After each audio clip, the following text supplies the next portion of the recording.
Welcome to the 2018 Choice Awards.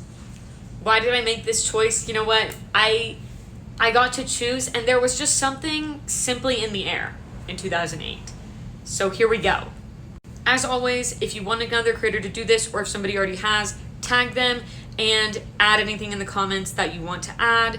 Basically how this works, I'll tell you the nominees for each category. I'll give you a second to guess. Just hit the pause button, and then I'll tell you who won and what they were up to this year. So it's a little juicy highlight reel. It's real fun, okay? We're gonna have a blast.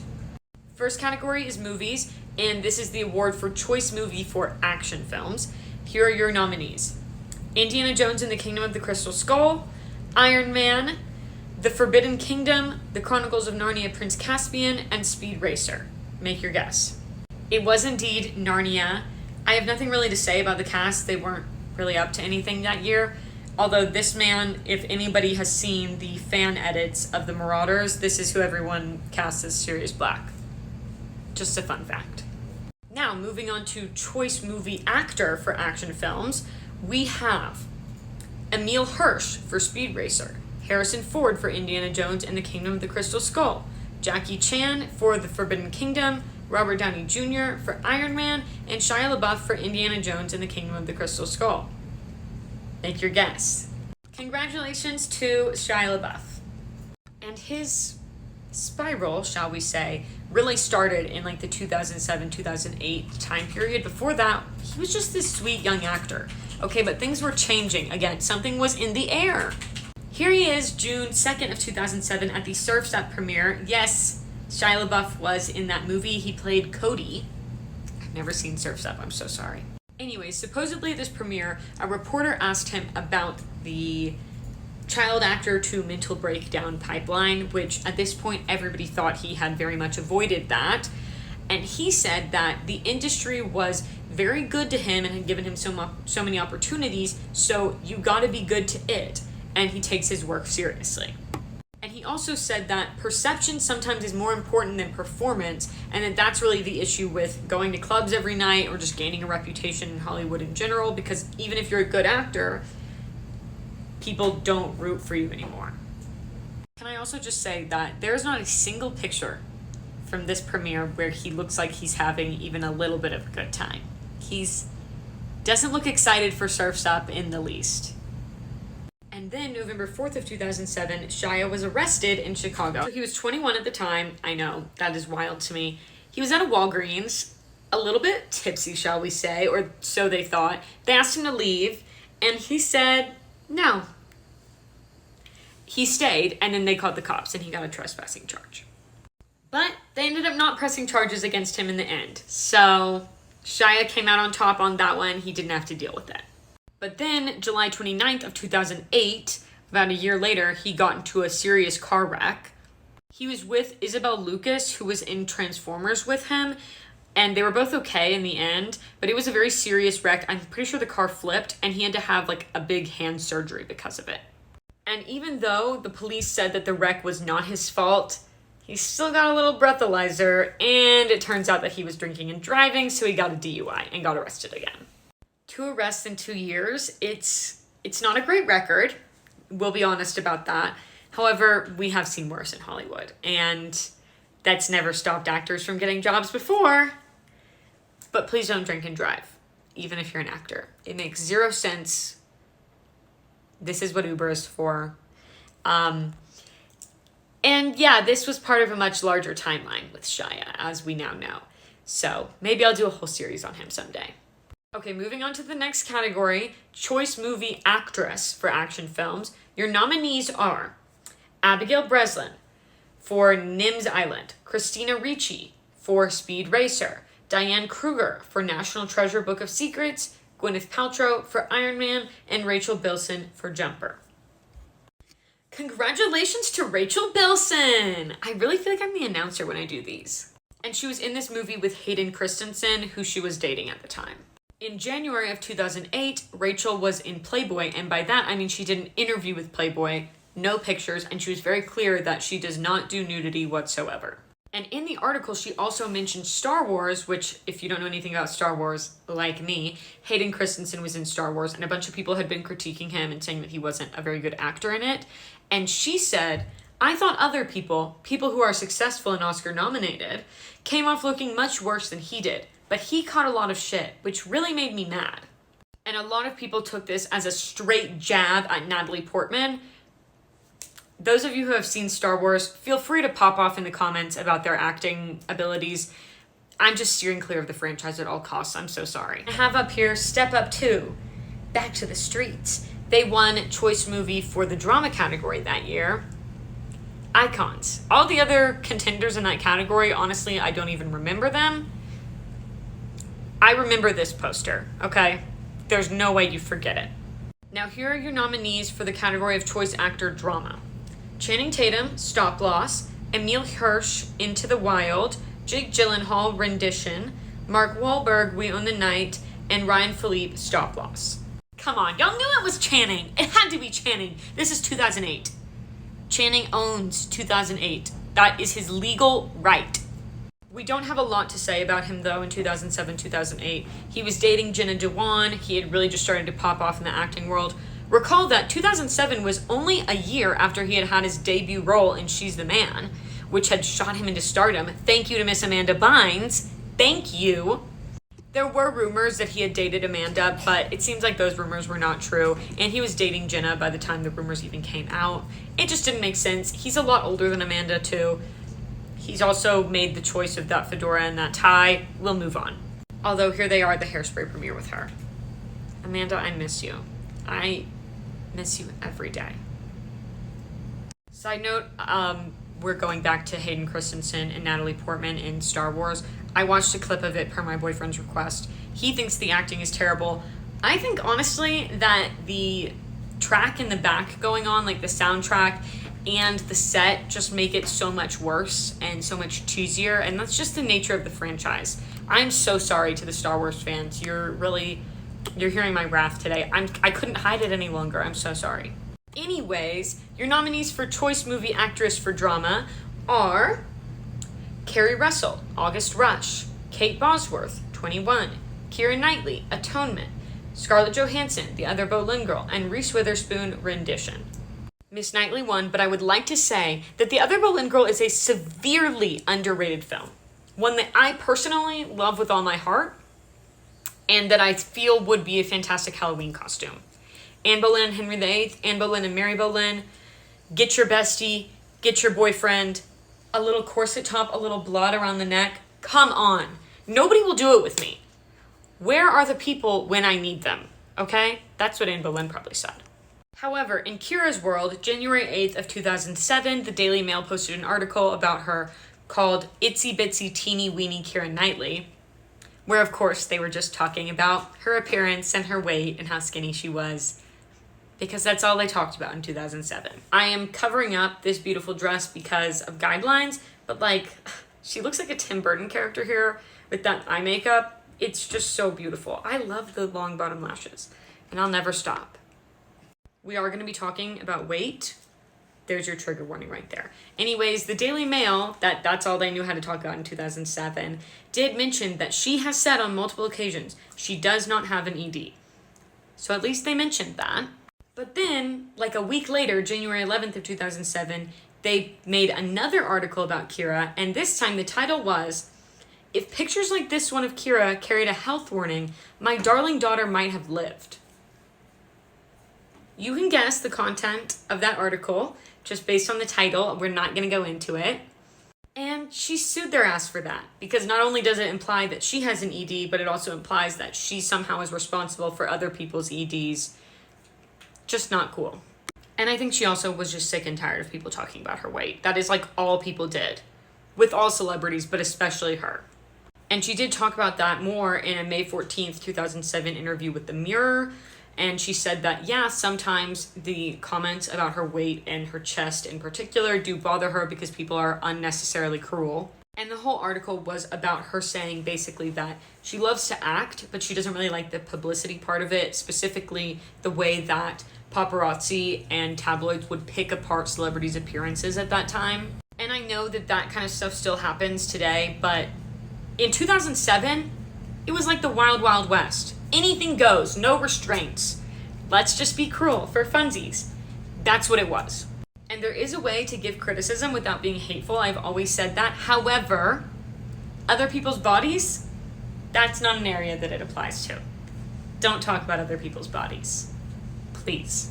But May 24th of 2007, she won her lawsuit against the Daily Mail, and they had to pay her money, which she donated to a mental health nonprofit.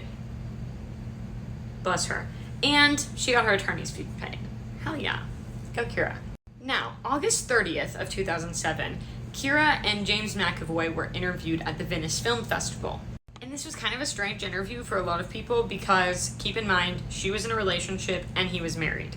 First of all, Kira said that he was the best kisser ever, which I'm guessing was just prompted by a question about how his kissing compares to other people's. And of course, they were also both complimenting each other because they were co-stars at the time. But then weirdly, they asked James how he liked Venice, and he said, "Very much. It's very romantic." Weird things to say in an interview with your co-star. So in November of 2007, Kira was filming for The Duchess, and there were a lot of rumors that she was like very hard to work with on set. And I say rumors because most of them were on gossip blogs, full disclosure there. But after she finished filming, she did go on like a hiatus. Like she went to Europe on this huge trip because she just wanted to get away from the paparazzi. Like I said before, it was the Wild Wild West. They were aggressive in 2007.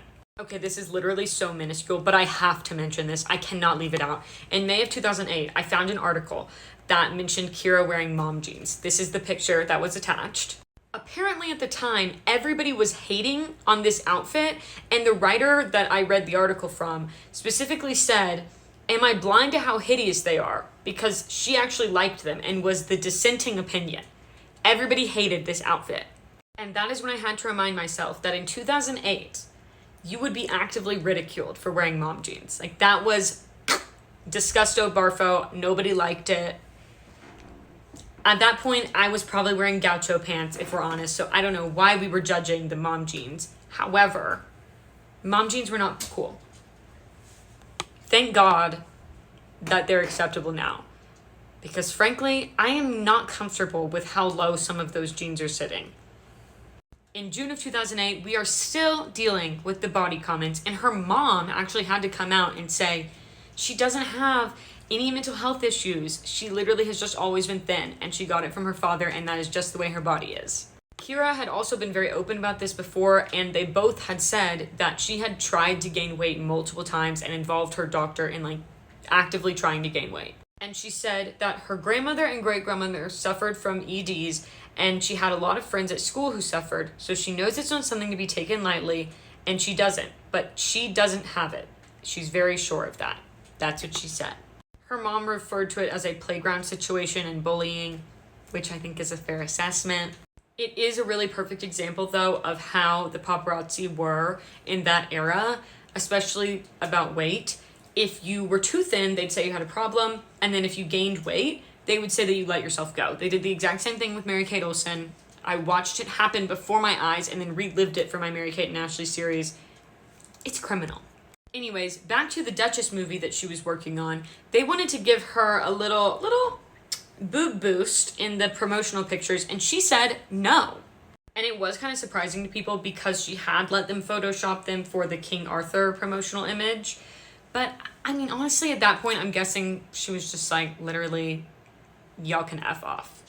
Let the small boobs live. Let them live, I say. In August of 2008, Keira Knightley discussed her intellectual insecurities. Basically, because she dropped out of school, she felt like she had to prove that she wasn't dumb, so she said that she read a lot. I am not happy at all that she has insecurities. However, I am kind of glad that she showed people, by talking about her insecurity in that way, that you can have insecurities that aren't physical, that aren't about your appearance, and you can work on yourself in ways that aren't just about your appearance, which I think a lot of us forget. The next category is Choice Movie Chick Flick, and the nominees are 27 Dresses, Enchanted, Fool's Gold, P.S. I Love You, and Sex and the City. And here's our winner. I love this movie. I have nothing to say about James Marsden in this year, so we're going to talk about Katherine Heigl for a second. On January 15th of 2007 at the Golden Globes, Grey's Anatomy won the award for Best Drama Series. Afterwards, the whole cast was answering questions, and a reporter asked Isaiah Washington if it was true that he had called T.R. Knight the F slur. This was a rumor from the year before, and allegedly what happened was a fight broke out between Patrick Dempsey and Isaiah Washington about waiting for TR to film a scene, and Isaiah said that word about TR, and TR heard, but it was supposed to be behind his back. Somebody told the press about that fight, and then Isaiah apologized for it, and shortly after that, TR had to come out because he was not out of the closet yet. But then when he was asked about it in the Golden Globes press room, he responded by saying, "No, I did not call TR a," and then he fully said the slur.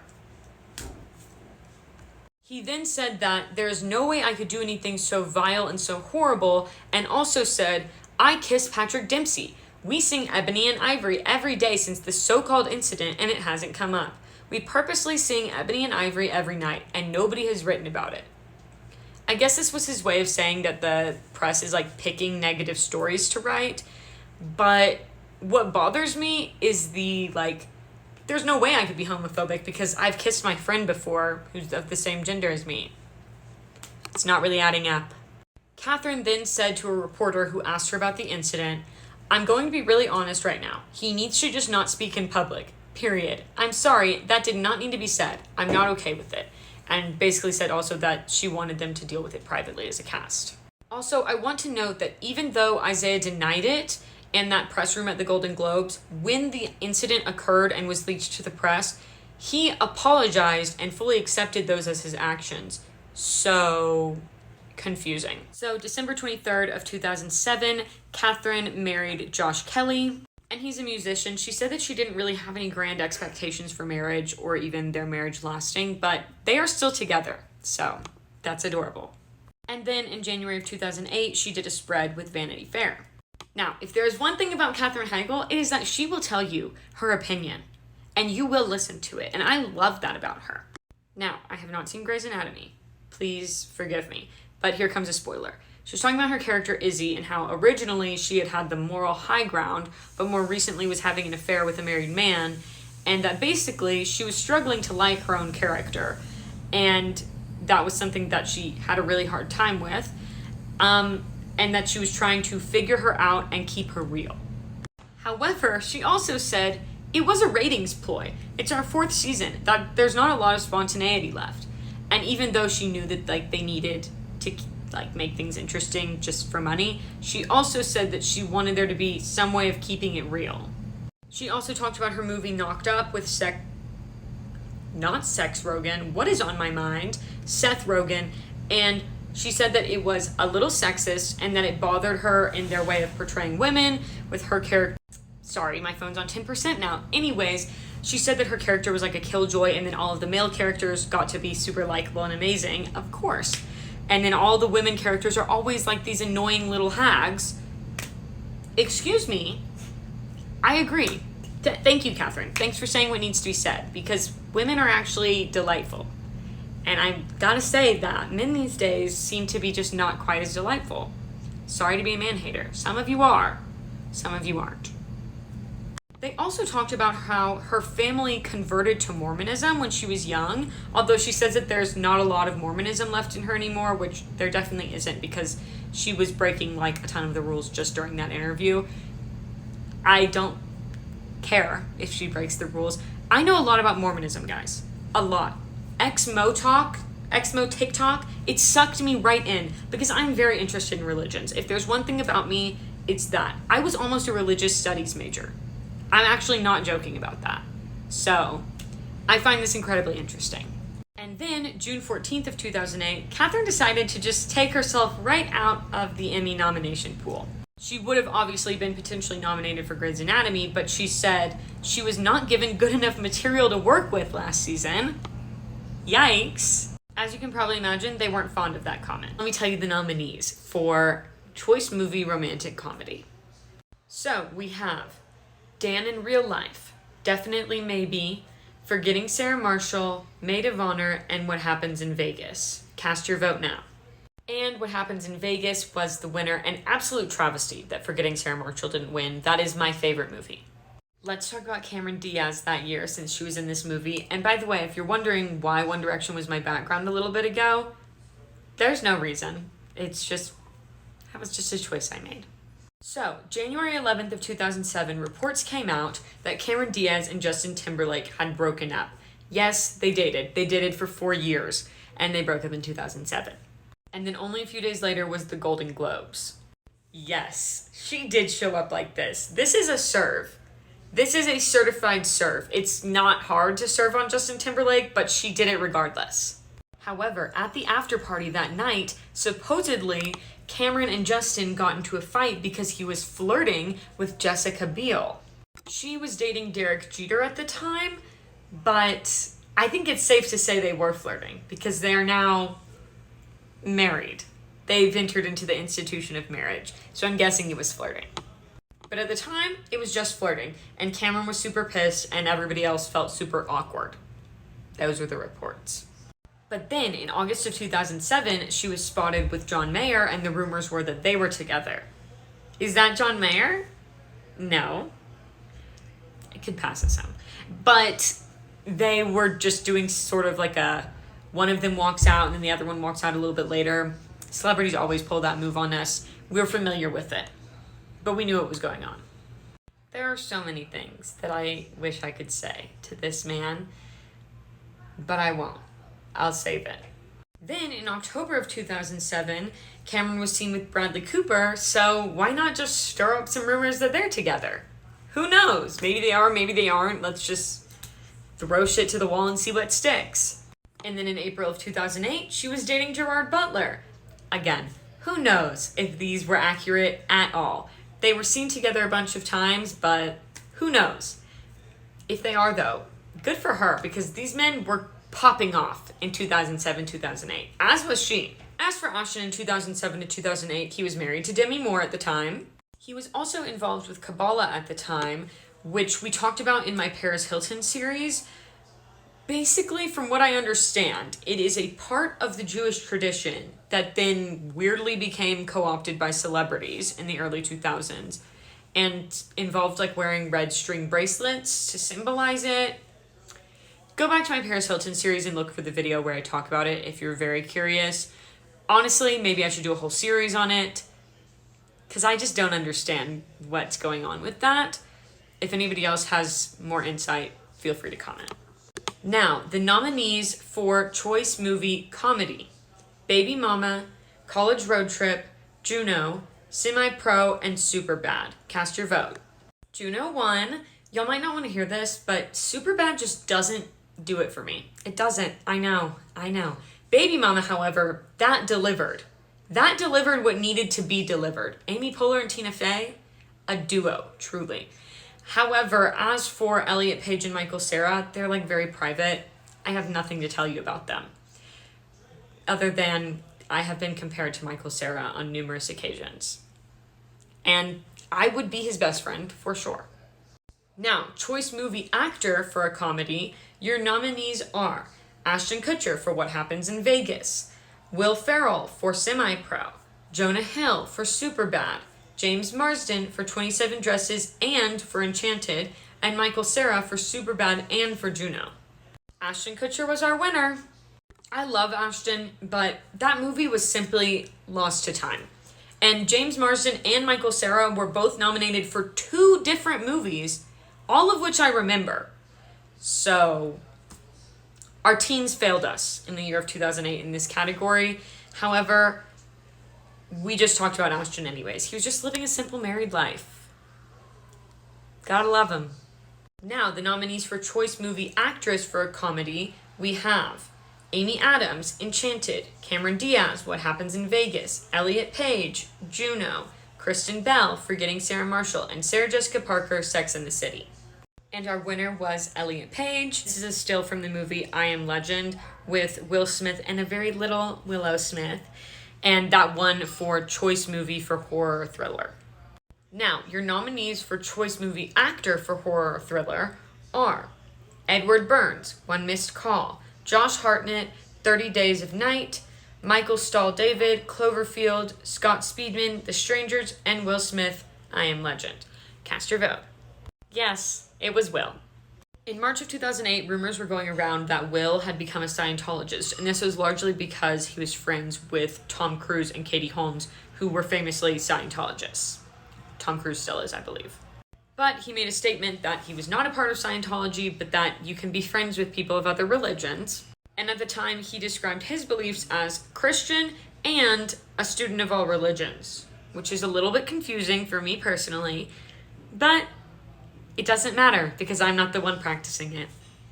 On May 27th of 2008, Will was on The Ellen Show where he was talking about his marriage with Jada. They had been married at this point for a decade, which by Hollywood standards is their entire lives. So we wanted the key to success. That is what we wanted. And he said, divorce just can't be an option. It's really that simple. And I think that's the problem with LA. There are so many options. So a huge part of the success for Jada and I is that we just remove the other options. And I know that we all want to make a joke right now about the irony of that statement. However, may I point out that they really never chose divorce. They just chose a more non-traditional relationship format. If it works for them, good for them. Now, for Choice Movie Actress for the horror thriller category, your nominees are Brittany Snow, Prom Night, Jessica Alba, The Eye, Liv Tyler, The Strangers, Shannon Sissoman, One Missed Call, and Odette Annabelle Cloverfield. I have a feeling I pronounced some of those wrong. Cast your vote anyway. And Jessica Alba was our winner. In July of 2007, there were rumors that she and Cash Warren had broken up. No idea if they were true. If so, it did not last long. Because come December of 2007, Jessica and Cash were engaged, and not just engaged, they also had a baby on the way. They got married in May of 2008. It was apparently extremely private and extremely small. She had a little bit of a scandal in June of 2008 because she did an interview with Latina magazine and said that she was excited for her baby to be brown. A lot of people did not love that comment, but she clarified that she's half Mexican, her husband is half black, and it would be nice if their fathers can see themselves in our baby. Don't you just love these magazine covers? They just give me life. The content of them, always extremely problematic. But the covers, they bring something back in me. Life that it's not there anymore. So in June of 2008, Jessica Alba had her baby, who she named Honor. In her interview about the birth, she said that she did not scream the entire time and that the labor was more like meditation. I did yoga breathing. I was focused. If you can do that, if you can stay quiet and calm and collected while a being is tearing you apart from the inside in order to slide out of you, more power to you. I'm terrified of you. If you're a screamer, I am right there with you, okay? It only makes sense. It only makes sense to scream. However, I'm going to need to tell y'all that when they were saying that the baby looked more like Cash, apparently, he decided to say, I want her to look like me because a daughter looking like Jessica, I'd myself.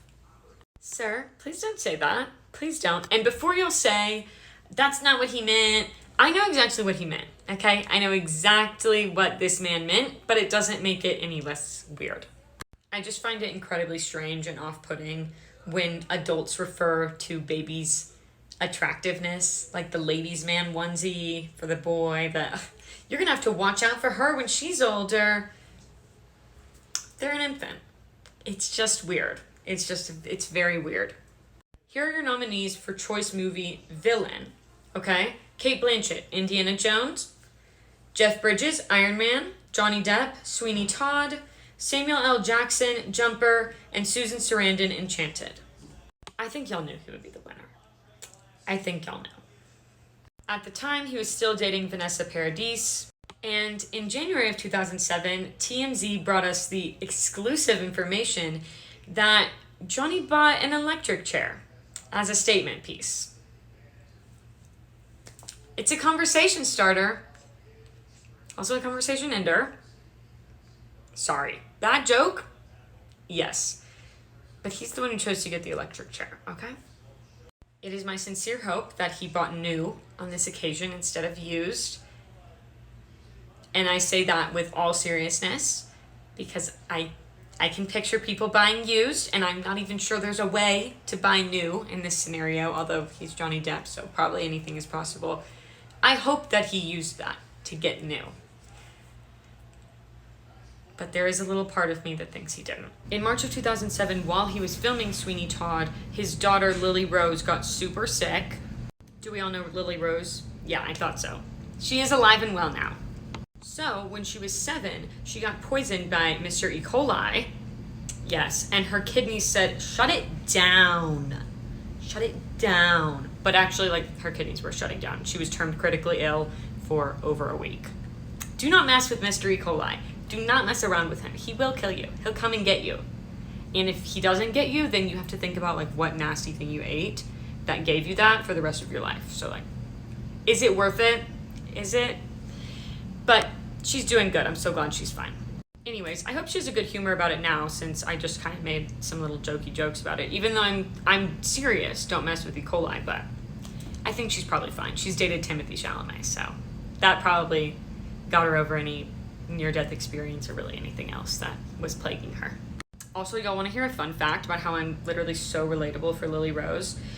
I also had a little incident as a child, little health scare, because I was a baby and I was stupid and I ate my grandmother's medicine off the floor because I thought it was an M&M. That had to pump my stomach, so very cute, very cute. Anyways, I get it. But as far as Sweeney Todd goes, Johnny said that obviously it's going to affect you as a parent a lot if your child is critically ill, and it came across in his acting, so you can kind of see it in his eyes. That's what he said. It was like some soulful, deep quote, but I'm not Johnny Depp, so I can't do that for y'all. In August of 2007, Winona Ryder did an interview with Vogue, and if you haven't heard of Johnny and Winona's relationship, please, I implore you, go do some research. You are way behind on required reading, and Teffy has a series on it, and it's very good. Get on the treadmill and start watching it. That's what I did. It was a really fun time. I didn't mean to be like, you need to exercise, but I guess we all do need to exercise. Am I problematic? Answer in the comments. Anyways, in this interview, she and her dad mentioned that she almost got married to Johnny, but her dad stopped it because he felt like they were too young. And for the record, she was 17, so that adds up. But a fun alternate timeline to go down. In January of 2008, Johnny won a Golden Globe for Sweeney Todd. He really had it down in this role. In April of 2008, it was rumored, suspected, we had our little magnifying glasses out, that Johnny and Vanessa were actually going to get married, and they already had 2 kids, so that would make sense. But they had also said before that they really didn't care about the marriage aspect. But supposedly the wedding was going to be on an island outside of Georgia at Sandra Bullock's house. Sounds pretty damn cool. And Sandra, if you have any slots open, just like hang or something, I'm down. But the rumors were not true, so no marriage. In spring of 2008, he was also filming for Public Enemies, and they had an incident on set wherein one of the stunt drivers skidded on some ice and almost ran down like 6 extras in his car, and Johnny threw them out of the way at the last minute. So people were really worked up over that. I mean, good for Johnny. That is heroic. But let me just tell y'all, the way that people ate this story up, that's fair, I guess. Also on set of Public Enemies, there were rumors that Marianne Cotillard, his co-star, was really gunning for Johnny, and that Vanessa was very jealous. It was all just rumors at the end of the day. I think a lot of the rumors that we make up about co-stars liking each other, dating each other, are really just projections of either what we want to happen or our own insecurities about if we were acting or if we were dating actors. And I mean, props to the acting community, because they really sell that relationship to us in a way that is so real that I'm legitimately a little bit fearful of them. Like, how can you fake those feelings so easily? It's a gift, but I'm afraid of your gift. Let's move on to the category of male breakout star, and your nominees are Ben Barnes for The Chronicles of Narnia, Drake Bell for Superhero Movie, Jason Segel for Forgetting Sarah Marshall, Jim Sturgis for 21, and Jim Sturgis for Across the Universe, and then Michael Cera for Superbad, and Michael Cera for Juno. Cast your votes. Drake Bell won. Once again, Michael Cera was nominated twice, only to get shunted aside for a movie that we have forgotten. Michael, I want you to know that You have stood the test of time, and you can rest easy knowing that. Do not cry over the Teen Choice Awards. We love you, buddy. Anyways, not much going on for Drake Bell, except in September of 2007, Vanessa Hudgens had some photos of her leaked. We all know what kind of photos, okay? And then there were reports that she had allegedly sent some photos to Drake Bell before she was even in High School Musical. Drake Bell's team said that they never got any such photos, although even if they had, it would have been deleted way before it ever got on his radar. This was not Vanessa's fault ultimately, but this is a good lesson. Never send photos of yourself to celebrities, even if you think you love them. Directioners, I'm looking straight at you. I'm looking straight at you. Choice Movie Female Breakout Star, and your nominees are Elliot Page for Juno, Brianna Evigan for Step Up to the Streets, Mila Kunis for Forgetting Sarah Marshall, Journey Smollett for The Great Debaters, and Kristen Bell for Forgetting Sarah Marshall. Cast your vote. Elliot Page was the winner, but we already talked about him. He has a private life. I have nothing to say. Moving on to our Choice Summer Movie for the action category, our nominees are Hancock, The Dark Knight, The Incredible Hulk, Journey to the Center of the Earth, and Wanted. Hancock won, but truly, I am pretty shocked because there are some amazing movies that I just listed. I don't even remember this one. I'm going to be honest with you. I don't remember it. Journey to the Center of the Earth? I remember that. Okay, and then Choice Summer Movie for comedy, our nominees are Get Smart, Kung Fu Panda, Meet Dave, Wall-E, and You Don't Mess with the Zohan. And Get Smart won. Well deserved. Well deserved. Anything with Steve Carell, well deserved. And I've been generous this time around. I don't know if y'all have noticed, but I've been going through the cast members, even if they're not the explicit award winners. And in this movie, we have Anne Hathaway, Steve Carell, and Dwayne "The Rock" Johnson. First up, Anne Hathaway. She was also filming for the movie Bride Wars this year. It's just so good. It doesn't pass the Bechdel test, but it's just so good. She also had a boyfriend named Raffaello, who was an Italian businessman. They always say that when they have no idea what they do. Who also had a foundation for vaccination programs in developing countries. But in the filming of Get Smart, we get some very interesting information. So Raffaello lived in New York and she was filming in LA. And apparently he did not visit very much, but when he did, they were regularly spotted arguing. And to make it even worse, there were rumors that he was seeing other women in New York while she was filming. And then the Daily Mail has a source which gives us this quote. Anne really wants to find a guy like Steve. And if he weren't married, I have no doubt she would date him in a second. Now that is an alternate timeline that I will be going down every single night while I'm trying to fall asleep. Holy hell! I cannot blame her. I can't. She has good taste, but I do love Steve and his wife. They did make out in the movie though, and Anne described it as the yummiest lollipop dipped in sunshine and wrapped in a masculine wrapper. What beautiful imagery. She should be a creative writer instead. So, on June 17th of 2008, we get reports that Anne did indeed break up with her boyfriend. I mean, all of those fights on set that supposedly were happening, seeing how amazing Steve Carell is, I get it. However, that wasn't the breaking point. It was because he was investigated for fraud. So she promptly dumped him. We cannot have fraudsters around our Anne. And he did indeed end up getting arrested for fraud, money laundering, and conspiracy to commit wire fraud. So cute.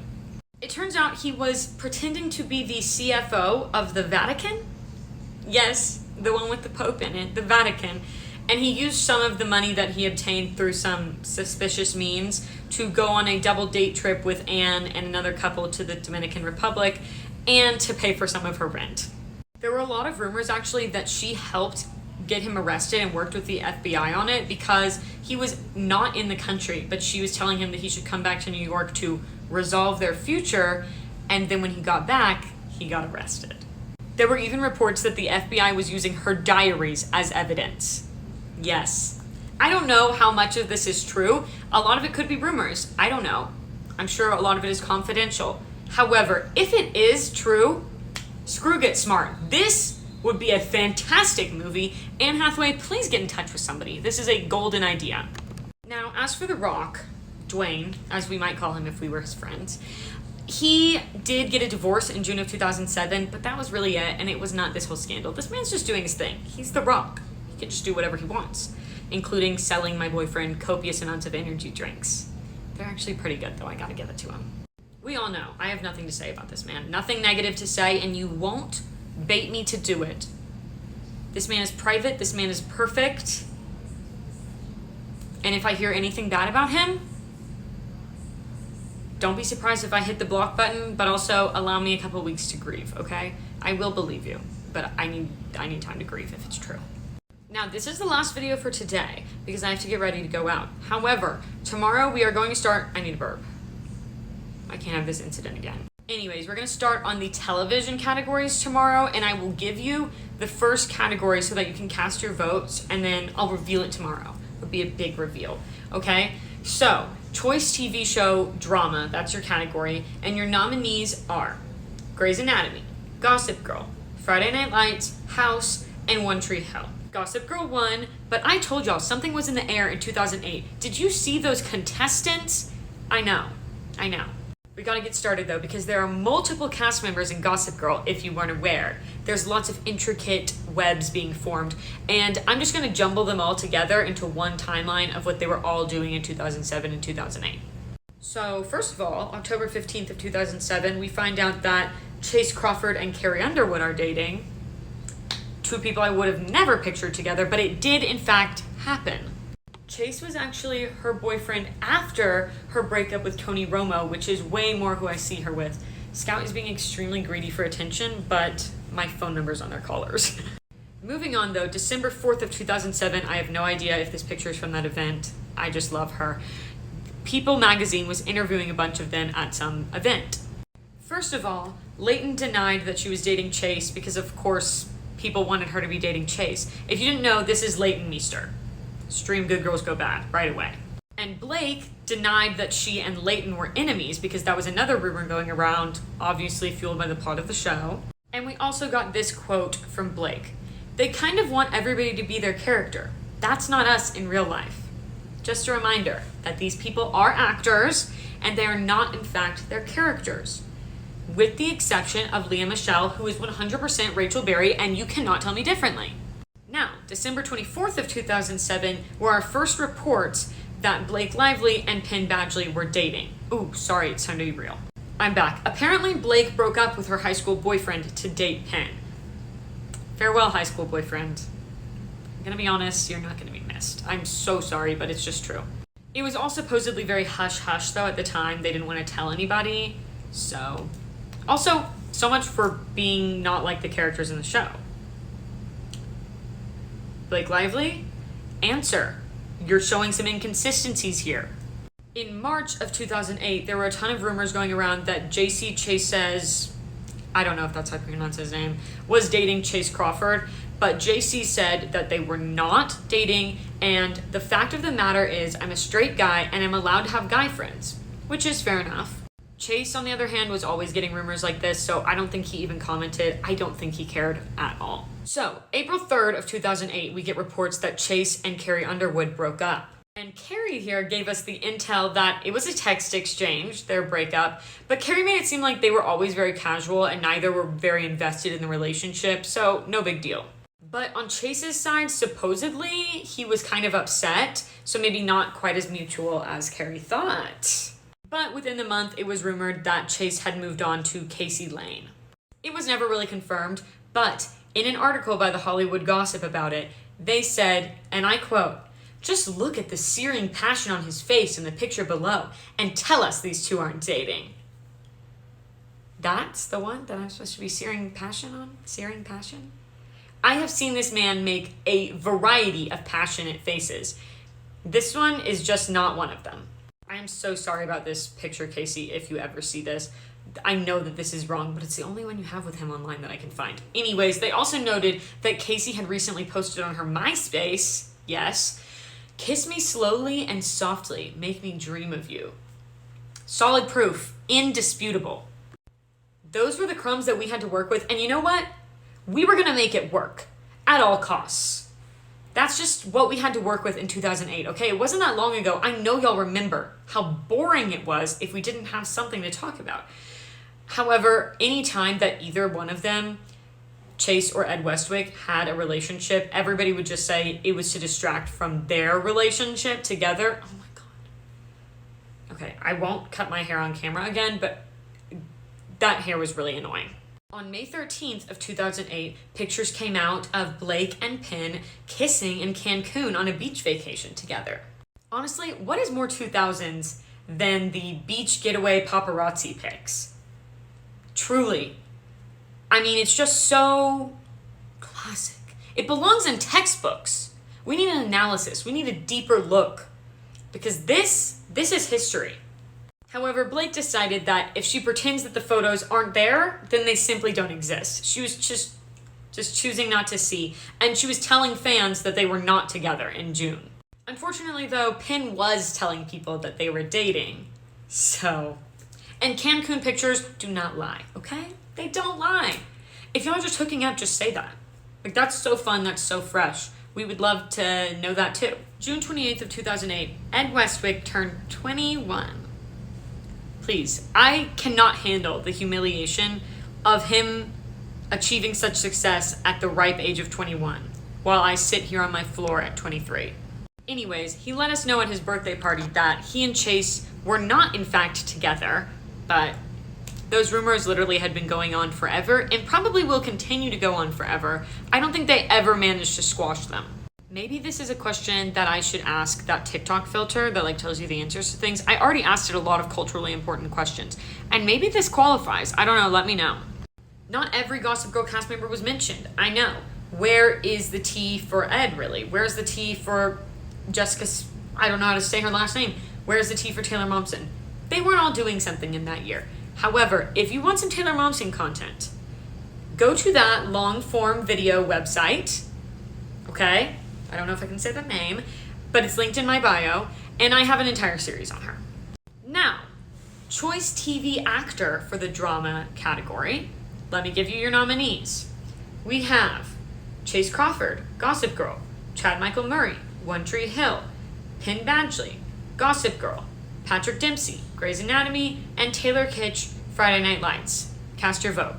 It was this man, Chad Michael Murray. And I know that some of y'all are going to say, ugh, I had such a crush on him. Why do you hate him? I used to have a crush on him. Now I want to crush him. Okay, this man, he needs to go away for a while. He deserves, doesn't just need, he deserves a little court action, okay? He really does. He really does. And please, I'm not trying to slander him. I am a student of comedy, okay? This is just for entertainment, for giggles, but that's my real opinion. So, May 11th of 2007, TMZ interviewed Sophia Bush in passing about Paris Hilton. If you were not aware, Chad was married to Sophia Bush for a while. I'm pretty sure that they got divorced in like 2005, and by a while, I mean like 10 months maybe. I feel like those are the numbers, but don't quote me on it. Teffy has a whole series on it. Highly recommend. But what an outrage and what a scandal. But him and Sophia were no longer together. So why am I telling you about a TMZ interview about Paris Hilton with Sophia Bush? Well, it was rumored that Chad cheated on Sophia Bush with Paris Hilton while they were filming for House of Wax together. So given that information, TMZ asked Sophia Bush and her friends if they thought that Paris deserves to go to jail because she had recently gotten arrested for driving and speeding on a suspended license. Her friends said yes, she does. Sophia just laughed. And then Sophia said, if you don't have anything nice to say, don't say anything at all. Which is saying something, okay? As a student of communication, the number one rule is that you can't not communicate. You always are communicating. Silence is an answer. Also, if you don't have anything nice to say, don't say anything at all. That is an answer for sure. We all know what she meant. However, we're going back to Chad. Chad was in fact engaged for the second time at this point in the timeline. This was his girlfriend turned fiance, Kenzie Dalton. They started dating in December of 2005 when she was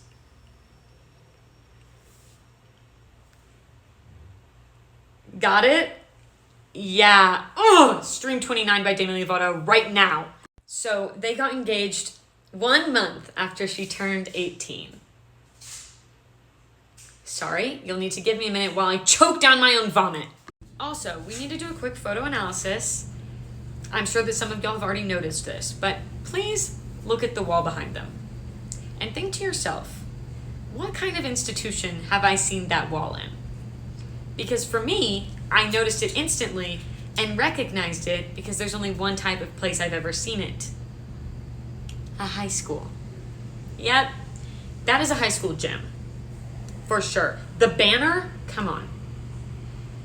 And it's her high school gym, okay? We all know it is. We all know. Who let this man in? Lock the doors. Barricade them. Go get a job. Stay away from her.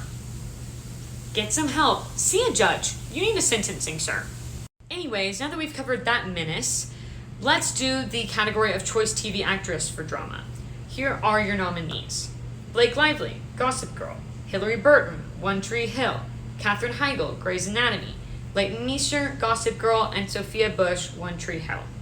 And Blake won. We already talked about her, so we're not going to talk about her again, but just look at her little sunshiny face, just golden, beautiful, and erase that man's image from your mind. Because I'm trying to. So the category is Choice TV Show for Action, and your nominees are Heroes, Lost, Prison Break, Smallville, and Terminator: The Sarah Connor Chronicles. I don't remember that. But cast your vote. The winner was Heroes. Your Honor, I do not recall. I have no memory of this show. However, Hayden Panettiere's in this, so legally I am obligated to research it. Plus, she and her co-star Milo Ventimiglia both won Choice Actor and Actress for an action TV show for this. So, in September of 2007, Hayden and her boyfriend Stephen Colletti broke up. He was on reality TV, and I could not tell you one single thing about him. And then rumors began that she was dating Milo Ventimiglia, who just so happens to be her co-star. Oh my god, that's so weird. Was it chemistry on set turned relationship? Or was it for PR? It's that little game we're always playing. At the time, she was 18 and he was 30. Never surprised, always livid. They denied it at first and he said that they were just close friends. Sir, you are 30 years old. What are you doing being best friends with a high school senior? Tell it to the court. November 12th of 2007, Hayden was named GQ's Obsession of the Year. It is just so cute and quirky to be obsessed with 18-year-olds. And then on November 20th of 2007, Hayden was seen clubbing with Neo and going back to the same hotel as him. Not Neo too! It was just speculation though, but like, not Neo too! By December of 2007, people were considering her and Milo an official couple. Even there were rumors that it was serious, they had met each other's family, that maybe engagement was on the horizon. Makes zero sense for an 18-year-old, but makes a ton of sense for a 30-year-old. We skip a little bit of time because she's pretty low-key. July 17th of 2008, Hayden released her first album. I just remembered this picture so vividly. And she also collabed with Candies for the music video. Ugh, I miss you, Candies. What a memory. At the time, she described her music as very different, very diverse, and a little bit eclectic. Should I do a whole series on all of the albums, like one-off albums that actresses have put out? Because at this time period, they were coming out left and right. We could not keep up. Also, I 100% had this edition of Teen Vogue. Now, as I said, she and Milo both won the awards for actor and actress in the action category, so we're moving right to the comedy category. So, your nominees for Choice TV Show in the comedy category are Desperate Housewives, Hannah Montana, How I Met Your Mother, 2.5 Men, and Ugly Betty. Well deserved, obviously. This also confirms my theory that Disney Channel has in fact gotten worse over time because teens in 2008 were watching Disney Channel. They liked Hannah Montana. So, how many teens do you know who watch Bizaardvark? I'm so sorry, Olivia. But you're not a part of this, okay? Anyways, it's gotten worse.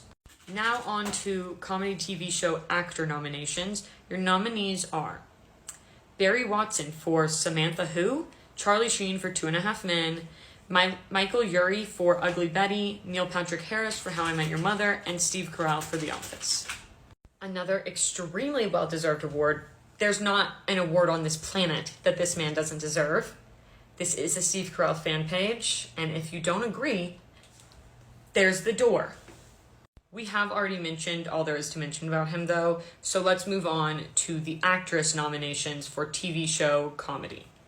And your nominees are America Ferrera for Ugly Betty, Christina Applegate for Samantha Who, Miley Cyrus for Hannah Montana, Jamie Presley for My Name is Earl, and Tina Fey for 30 Rock. Did you really think that I would pick an award show where Miss Miley didn't win? First of all, few and far between. Second of all, if she doesn't make the cut, I just simply don't trust their taste. In 2007, she was dating Nick Jonas, which we low-key all knew. Also, I share a big 3 with this man. I know how badly y'all want a Miley-Nick-Selena love triangle series, but first of all, that's going to be an endeavor. And second of all, I want to make it a collab. I know. My first collab. So that's going to be... It's in the works, okay? It's just give me time. But they were also doing concerts and tours together during this time. I know I don't need to remind y'all of that. These memories are burned into our brains collectively. June 26th of 2007, Miley releases her first album, Meet Miley Cyrus, her first album as Miley. This is one of the most unnatural poses I have ever seen, but yet she is serving. She's serving at breakfast, lunch, and dinner. And this one was 2 parts because it also had Hannah Montana 2. 2 discs, 2 gals, 1 sensational piece of artwork. Just straight bops all the way through, no skips. By the way, somebody contact Disney and ask them why they couldn't shell out a little bit more money for that wig. Please. Please. The streaks in it, do y'all remember those? Yeah. It was wrong. It was wrong on all accounts, and I would like a sincere apology from Disney, effective immediately. Nevertheless, the album was a great success, okay? When I am overwhelmed, when I am bored, when I just want to go home, I just want to go home. And there's just too much going on. Where do I go? I go right back to this album. And you may think that I'm kidding, but I'm absolutely not. I go right back to playing with my Polly Pockets and listening to these songs, probably via the YouTube lyric videos. I just don't think I'll ever feel the same way again. Moving on, back to this wig. November 29th of 2007, the Jonas Brothers had a concert with Hannah Montana. We all know that was their whole thing. But Miley made a fatal mistake. She kissed Nick Jonas on the cheek. Gasps of horror. Gasps. The Jonatics were wild with rage. They were calling for her head. They really genuinely were. In January of 2008, Miley decided to legally change her name to get away from the Jonatics. Just kidding. But what is her given name? Quick, give it to me right now. Destiny Hope. But now it's Miley Ray. And I chose this picture because I feel that it is in great danger of becoming a meme. Because, yeah, it's in territory next to that other one of her. We know the one, yeah. And I mean, how can you not just love this? Everything about this is peak 2007. April 22nd of 2008, Miley announced that she was going to be putting out an autobiography called Miles to Go. It was great. I read it. Maybe I should reread it. I probably should. Some people did kind of sneer at this because she was only 15, but we all know that there is plenty of content in 15 years to fit into a book, okay? Plenty, especially from her. In fact, I want more. I would like a book for every 5 years of her life. Miley, get to work. Get to the writing desk right now. And then we make it to June of 2008 when Miley does a spread with Vanity Fair. You may or may not know the pictures that I'm talking about, but you probably do. It was extremely controversial. I'm not even going to show the pictures just in case. I want to play it safe here. But She was in a bedsheet. Y'all know the ones. For her age, a lot of people felt it was wildly inappropriate and frankly, a PR disaster. Disney and Miley both issued apologies for this, and the official statement was that a situation was created to deliberately manipulate a 15-year-old in order to sell magazines, which I actually agree with. I get that they saw it as art and it was supposed to be like artistry, but they saw this coming. You cannot tell me that there was not one member in all of Vanity Fair's team, in all of Miley's team, that didn't even catch a whiff of this potential for backlash. Somebody, not the 15-year-old, a responsible adult, should have said something and put a stop to it. Sorry that got really serious, but I feel strongly about protecting our young stars. On to June 17th, a very serious, very amazing day, 7 Things was released. In that moment, I really feel that my world shifted permanently. And I think that that probably was the case for a lot of you. Just really think about it. This was the first time that I had really fully seen, listened to, comprehended, analyzed a song about bitterness or about like angst, breakups, and that there was real drama behind. Who knows? Would I be in front of y'all today if I had not heard this song? It's possible that I would not. So give it a listen or 200 and give Miley the coin. She deserves it. Also the sha, that was so unique, fresh, different. It was so interesting to me. And I felt that I couldn't get enough. Okay, nominees for Choice TV Show in the animated category are American Dad, Aqua Teen Hunger Force, Family Guy, The Simpsons, and South Park. It's like always the same ones in this category. Family Guy was our winner. I've got to be honest, I've never seen this show. Never. I mean, I've seen bits and pieces. I've never completed a full episode. Never. I don't know that I wouldn't like it, but it's just not on my radar. Okay, the category is Choice TV Show Dance. Reality Dance, okay? And here are your nominees. The way that they got a full category. We didn't have that much to do in 2008, okay? We needed more content. Here we go. America's Best Dance Crew, Dancing with the Stars, Dance War, Bruno versus Carrie Ann, So You Think You Can Dance, and Your Mama Don't Dance. Please cast your votes. Randy Jackson's America's Best Dance Crew is our winner. Yep. We had a lot of competition shows. They weren't all good, but we were committed to watching them all.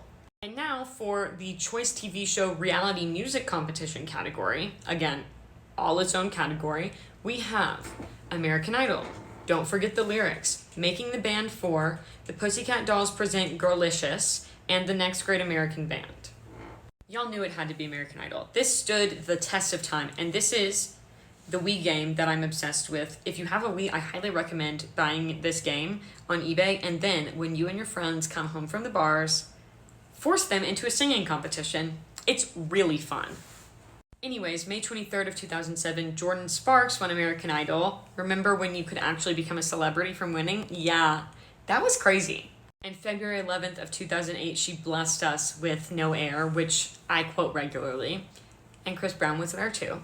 On May 21st of 2008, David Cook won for the 2008 season, I guess you could say. David Archuleta came in second. Yeah, I know you remember that name. It was very upsetting for a lot of people, including iCarly.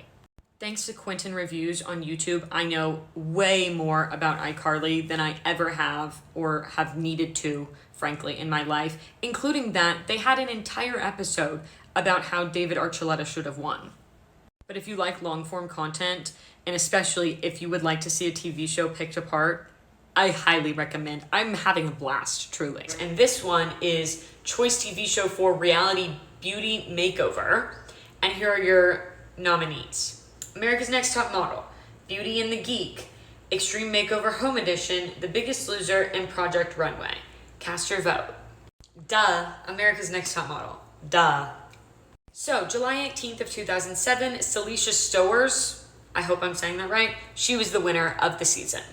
However, this was kind of controversial because people found out that Celicia actually knew two of the judges going in, including Tyra.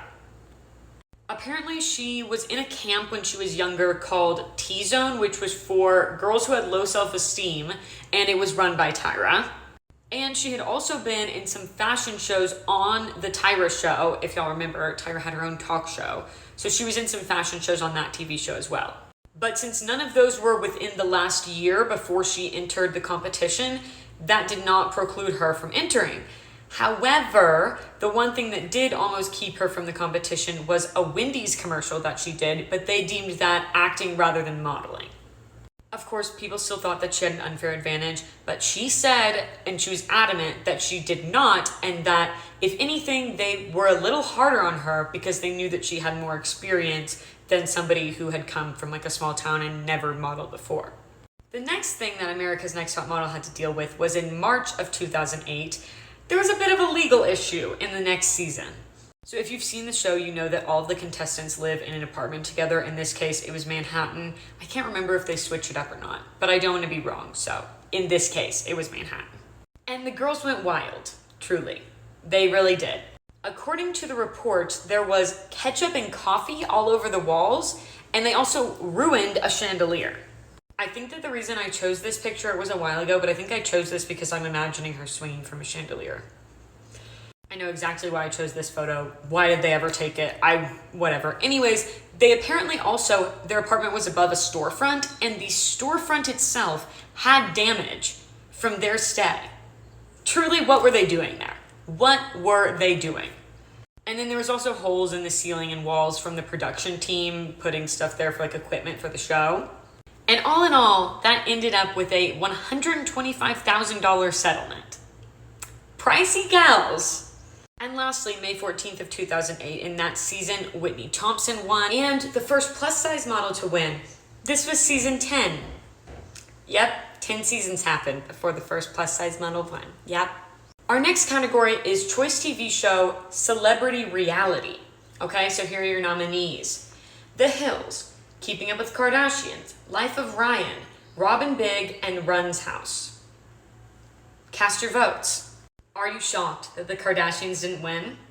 Yes, this was before the Kardashians had us in a full chokehold. Now, I cannot give you a full rundown of The Hills today. I absolutely don't have the bandwidth for that. However, Mila Tequila has a full rundown on YouTube, and it's immaculate. I highly recommend.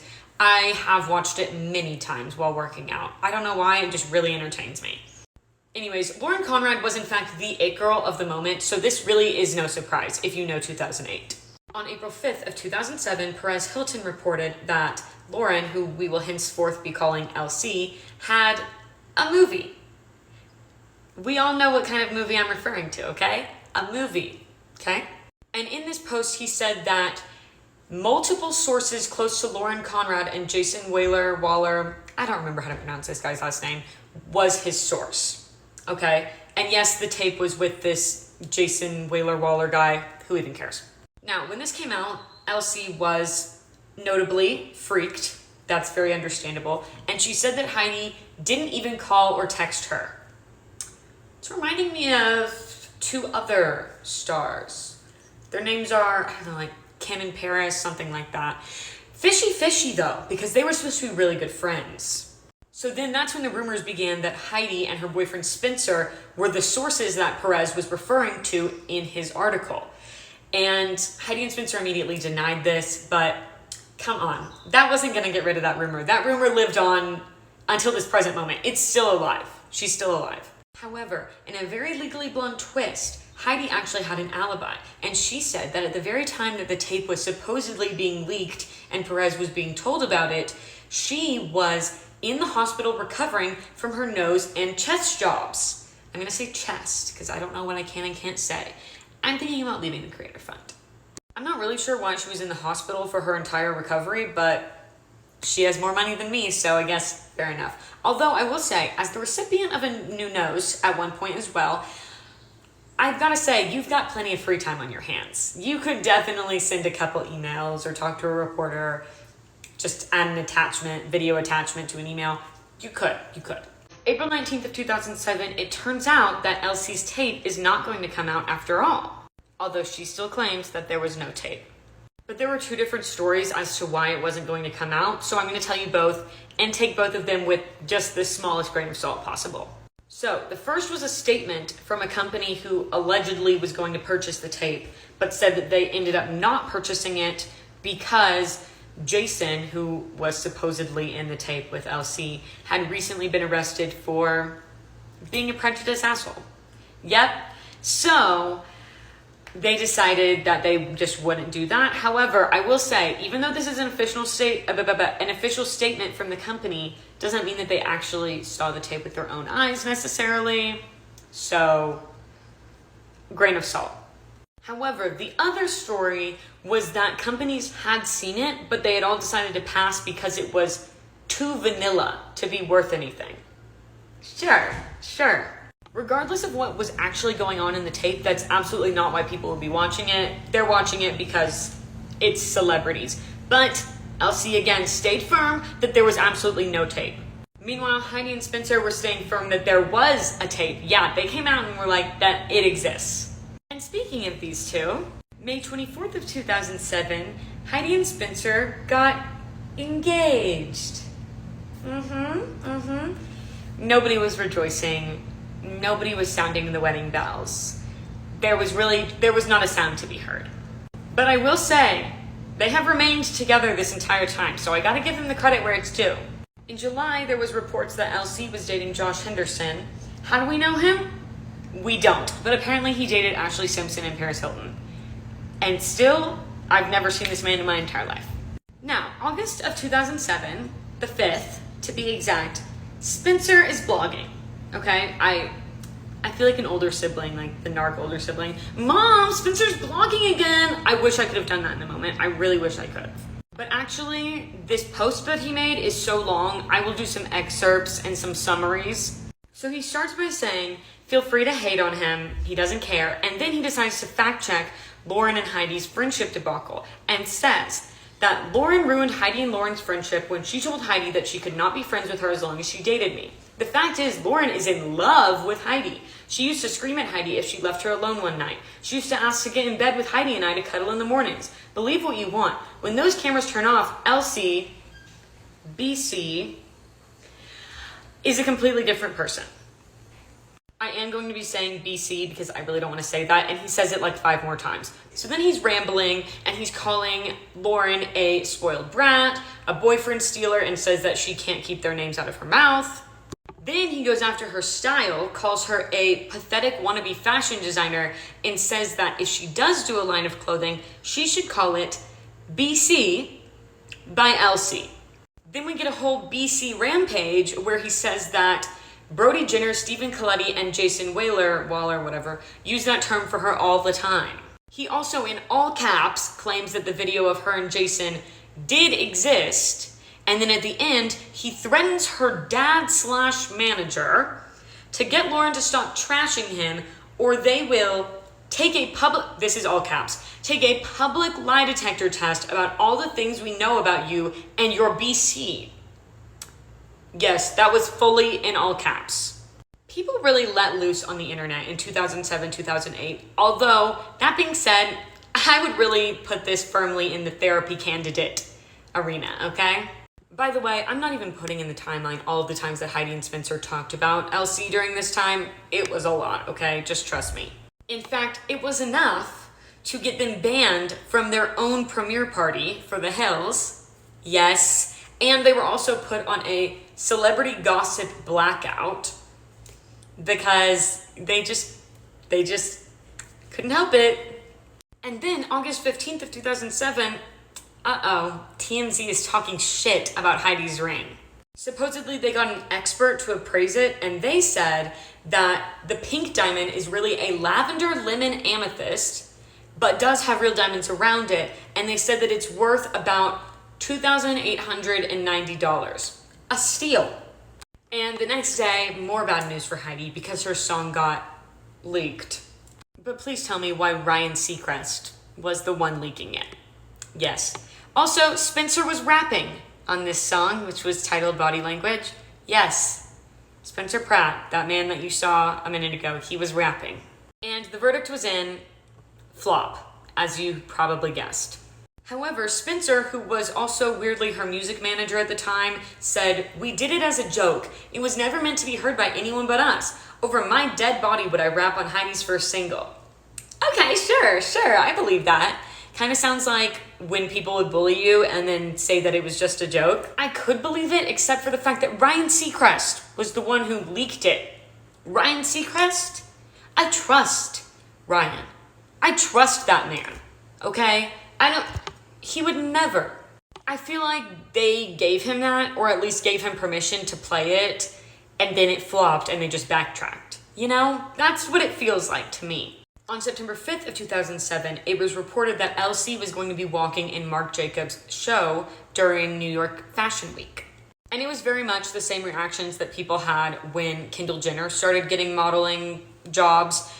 People felt like she was great on TV, but they didn't think that she had what it took to be a high fashion model.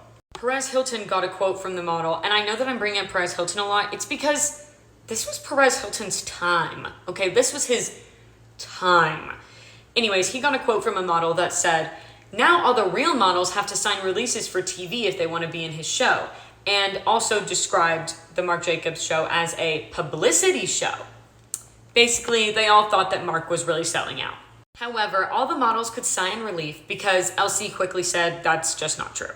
It turns out that she was just at the casting for the Marc Jacobs fashion show because of her internship with Teen Vogue. Again, it girl of the moment. Do you know what I would have done, nay, still would do, to work with Teen Vogue? Come on. In our household, 17 was like the everyday gal magazine. Teen Vogue was for just like the rich and the artsy. So on occasion we would get it and we felt so cool, I tell you. Anyways, on October 17th of 2007, Heidi posts a blog entry that's titled, "Me and Spencer did spread the false rumors about Lauren's tape." According to her, she and Spencer were hacked, and she continued to deny everything. Now, October 26th of 2007, Elsie had gone on a date with this guy named Gavin. Well, then Gavin turned around and decided to give us all the insider scoop on what goes on in the hills. And it turns out, reality TV isn't reality after all.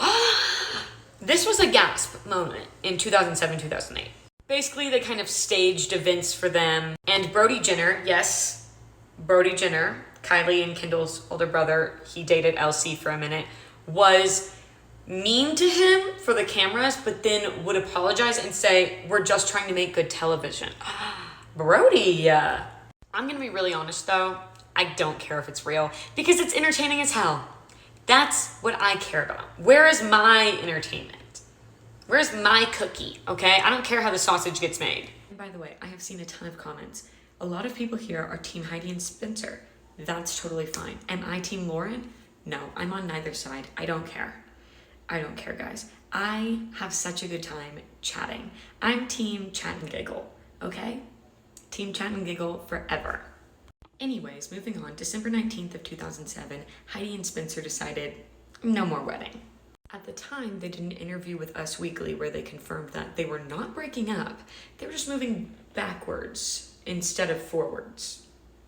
And Spencer also said that their relationship was flawless before their engagement. Sure. And just on the side, Heidi casually mentioned that she did not like the ring that he got her, so she turned it into a necklace and pawned that shit off. Yep, I love that for her. Or I would love that for her, but they're still together, so it's like, what's going on here? You know? But I still kind of love it for her. January 12th of 2008, Elsie announced that she would no longer be working for Teen Vogue. I know, a collective gasp. There were rumors that she got fired, but she said that that was not true and that it was a decision I made because I was kind of done. I've been doing it for about 2 years, so I'm kind of done. Alrighty then, throw away all of our dream jobs.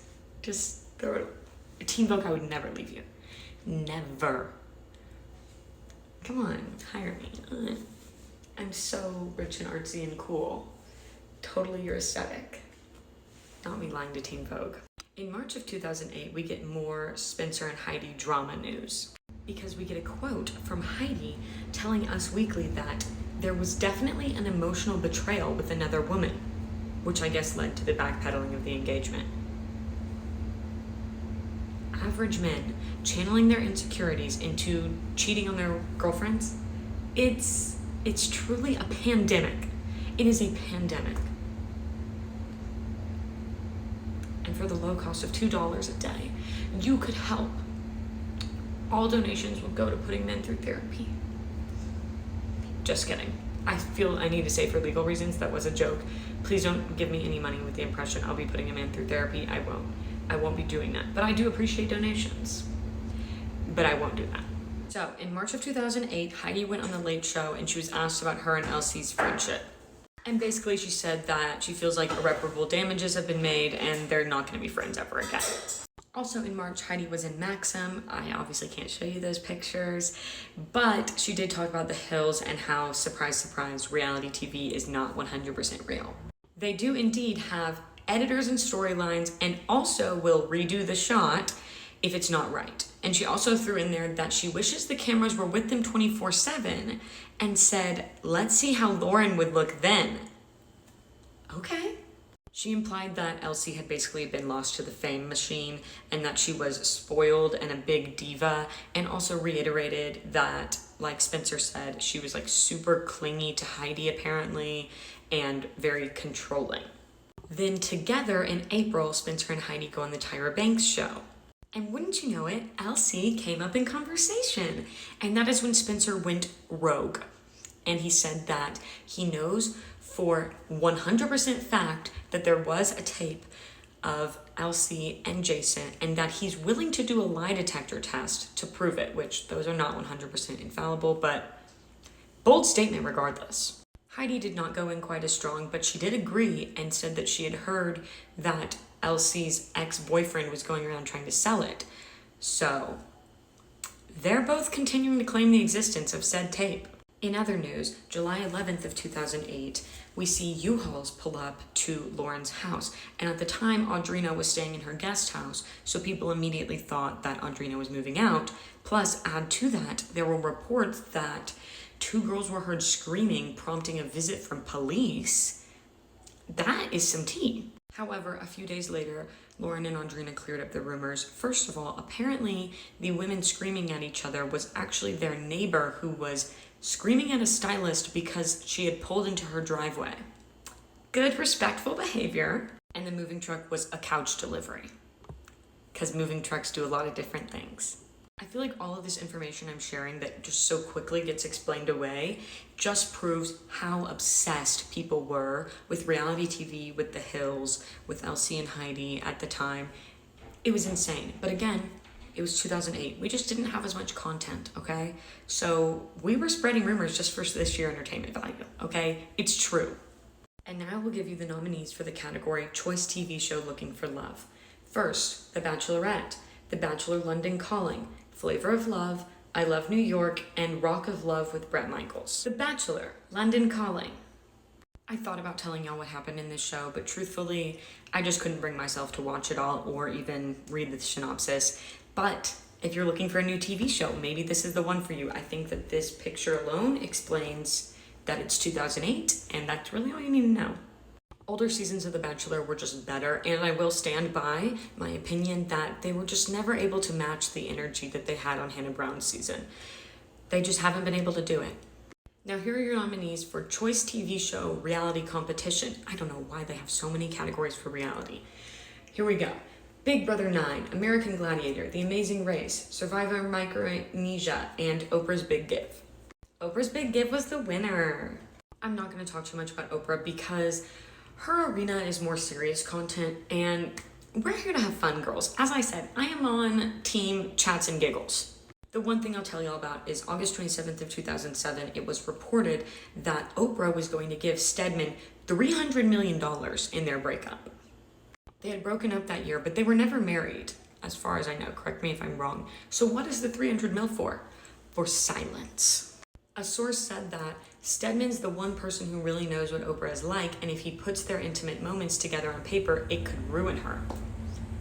This seems dramatic, but it could be true, you never know.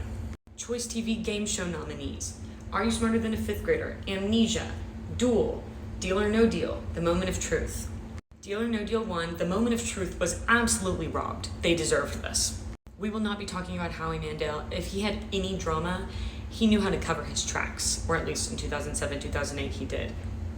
We remember Howie. You scarred us, okay?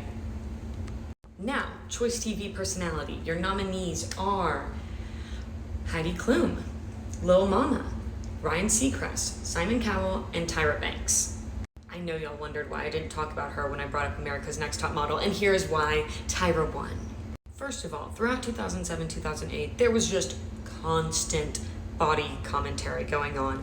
I know that she's guilty of doing this to girls on America's Next Top Model, but that doesn't mean that we should do it to her also. So, punchline, I will not be really talking about those things because I want to keep it light and fun, and we just don't need to do that. Also, we should all know by now that talking about other people's bodies it's not cool. It's just not. I know we all slip up sometimes, especially talking about our own bodies, yeah, but we are going to try our best today, and we're not going to focus on those 2008 slides. We are going to be 2022. On April 26th of 2007, Tyra started her own body positivity campaign to promote positive body images for women, and it was called So What? As in, you don't like that about yourself? Oh, really? So what? Who cares? What's the worst thing that will happen? So what? Who cares? And I live by that. Now, in January of 2008, Tyra started getting mail and phone calls from a man named Brady. Now, I don't know if he told Tyra his name at the time or what, but I'm sure that she gets, one, tons of fan mail, and two, people probably occasionally find her number and call, but it was about to escalate. Because then he was sending her flowers and showing up in person at her studio. So a full-fledged stalker. On March 25th, Brady the stalker once again shows up to the studio trying to see Tyra.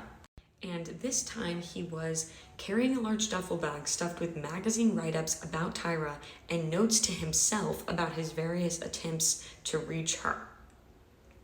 Psycho behavior. This time he did get arrested though. But then, 6 days later, on March 31st, he gets released from jail. Okay. Anybody else feel like people who are accused of stalking just shouldn't be allowed to post bail? I said it, I'm so sorry. But they were already prone to unusual and extreme behaviors in order to get close to this person. What are they going to do once they get out and they have that person to blame for getting arrested? You know what I'm saying? Just don't let them out. All right, now the category is Choice TV Villain. What a fun category. Here are your nominees: Ed Westwick, Gossip Girl; Michael Rosenbaum, Smallville; Spencer Pratt, The Hills; Vanessa Williams, Ugly Betty; and Zachary Quinto for Heroes. Go, Ed, go. Look at that sly face. What a villain. All right, Ed, slaying with this look as well. He won the category, and well-deserved, because let me just say, the things that his character does in Gossip Girl, that Chuck does, they are not redeemable. They are not, to me. He just does so many of them with so much intention. I don't see how y'all end up loving him. I don't. And guess who won Choice TV Breakout Show? Gossip Girl. And guess who won Choice TV Male Breakout Star?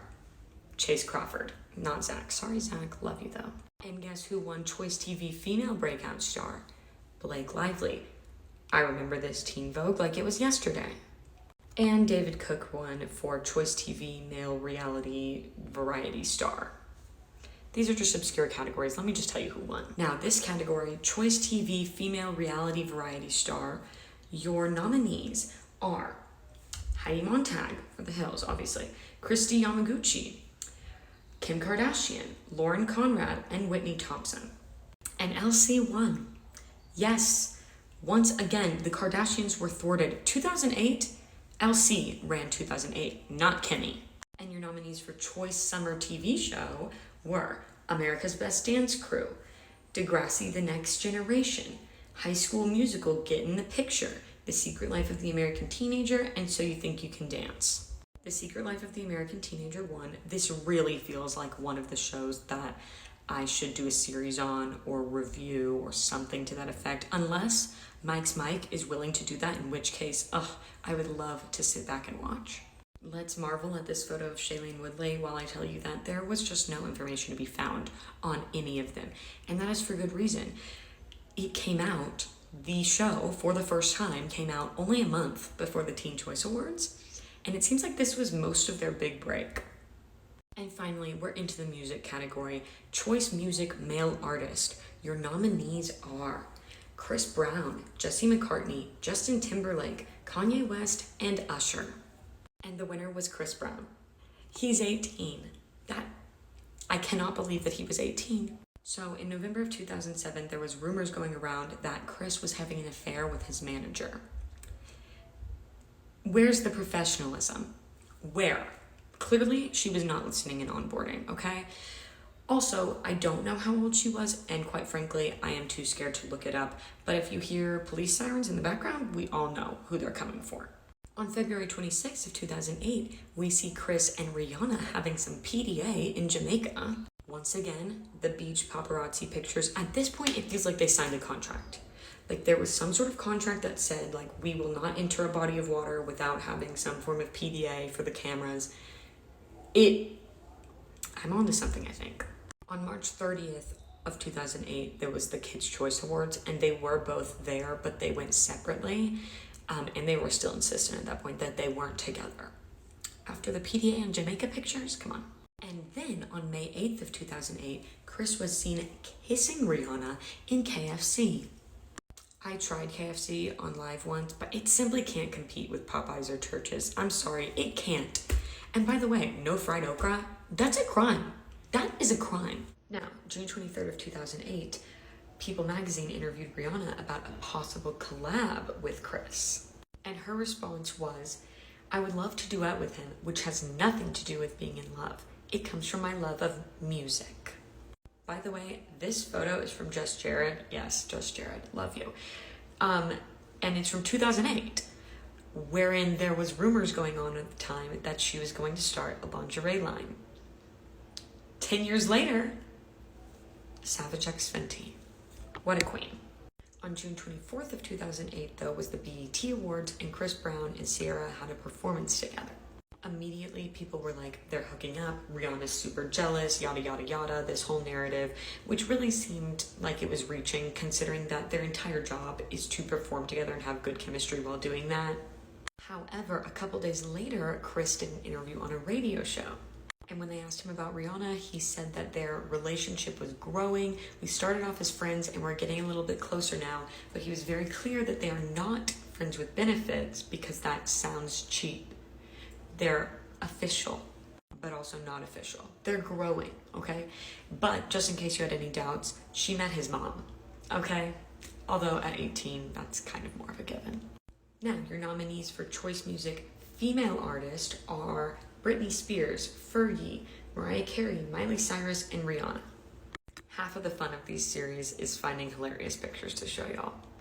And this is from 2008.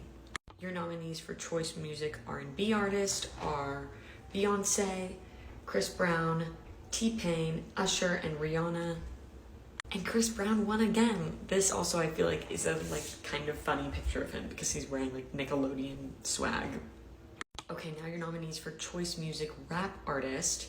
We've got Kanye West, Flo Rida, Lupe Fiasco, Lil Wayne, and Lil Mama.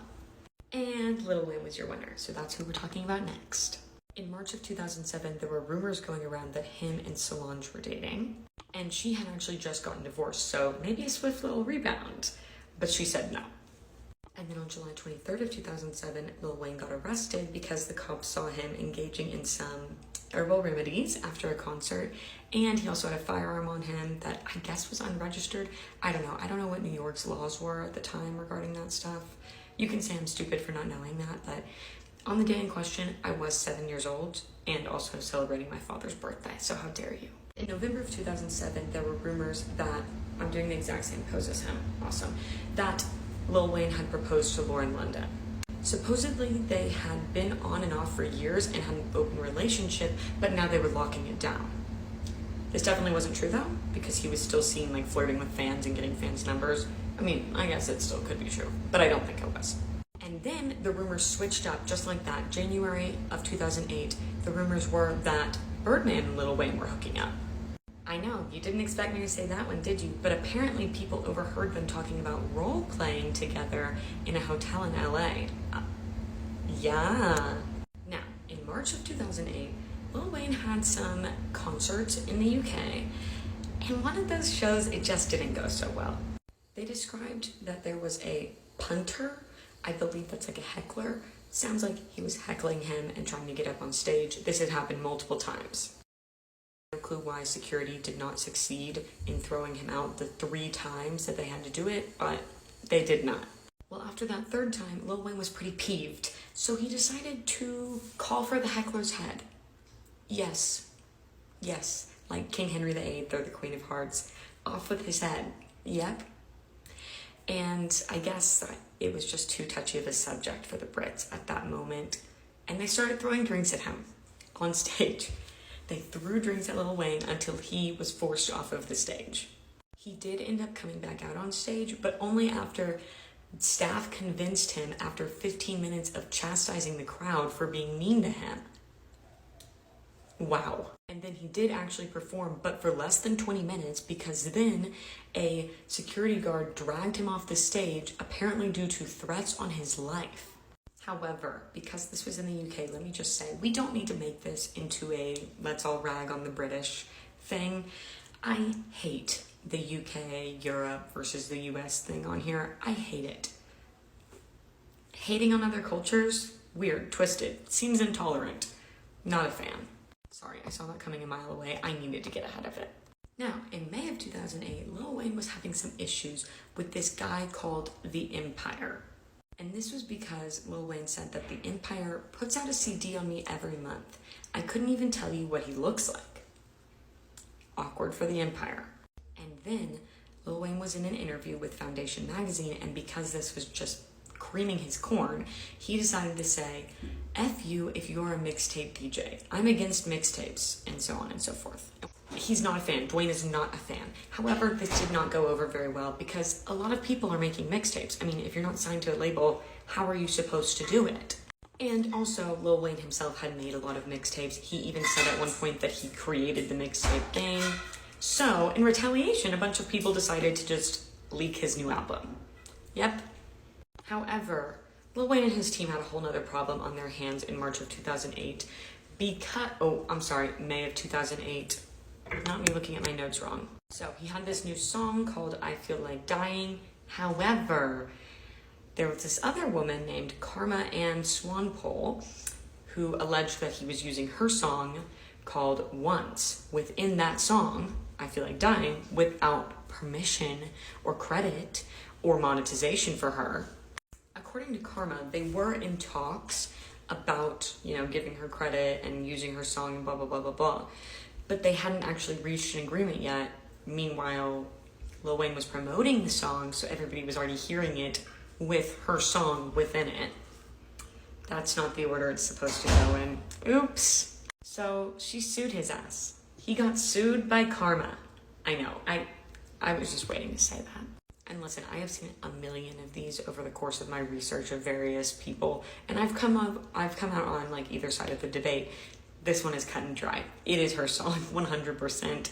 I'm pretty sure it's her voice. I think they just auto-tuned it. Honestly though, the most interesting part about all of this to me is that Lil Wayne liked that song enough to sample it for his own music. Not because the song is bad, but because I guess I just really only picture artists listening to similar genres of music to the genre that they make music in. And I certainly never pictured Lil Wayne listening to singer-songwriter acoustic folk in his free time, let alone an underground artist in that area. Just so random to me. However, I do love that for him, and I think it is so fun to mix genres with permission and credit, of course. I'm sure they worked that out though. And then on May 30th of 2008, Lil Wayne talks to DJ Drama. That was a radio show at the time. Yes, I wish I was running it, I do. Anyways, he came on to apologize to mixtape DJs and clarified that his comments were only directed at the Empire specifically. And your nominees for Choice Music Rock Group are Boys Like Girls, Fall Out Boy, Linkin Park, Paramore, and Simple Plan. Linkin Park won, and for what reason, I don't know. Pretty much all of those were better. But you know what? That's okay. The teens chose, even if they chose wrong. Sorry I didn't let y'all see the options for this one, but the Jonas Brothers won for Choice Music Single for When You Look Me in the Eyes, which is objectively an amazing and beautiful song. So there are 3 members in the band, Kevin, Joe, and Nick, and we'll be discussing them all in like a mixed timeline. That was a little bit where I pretend that we don't know who the Jonas Brothers are, even though I bring up that Nick and I have the same big 3 literally every chance I get. I am pissing off everyone around me with it. However, we already discussed some of Nick's love life with Miley in the Miley section, so we're gonna kind of skip over that. Just know that they were like kind of dating until June of 2008, I think. If that's not 100% correct, we can brush up on that timeline later. We are going to have some just stellar photos in this, by the way. But November 13th of 2007, they were interviewed about girls and their celebrity crushes. How can I not let you in on that tea? I will. So, the celebrity crushes that they listed at the time, other than Nick, they didn't ask Nick at all, because who else would you love other than Miley? Gotta keep him loyal. Joe said Jessica Alba and Emma Watson, and he also said that he met Jessica Alba and said, I'll see you at the wedding, when he met her. She's 26. He's an 18-year-old boy wearing that scarf. No.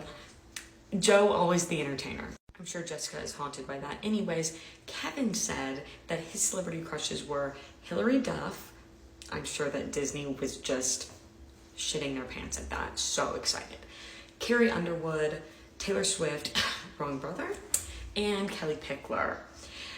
But he did end up retracting his statement about Taylor Swift being one of his celebrity crushes because she was a little young for him. Kevin, please. A boy looking for a girl his own age and maturity level? He is a rare gem, okay? Can you say that about your fave? On November 18th of 2007, it was the AMAs and the Jonas Brothers performed, and Joe actually tripped during the show and sliced his hand open. He did continue to perform. This was for some reason like a huge headline. Otherwise, I probably wouldn't have even brought it up. But it was everywhere.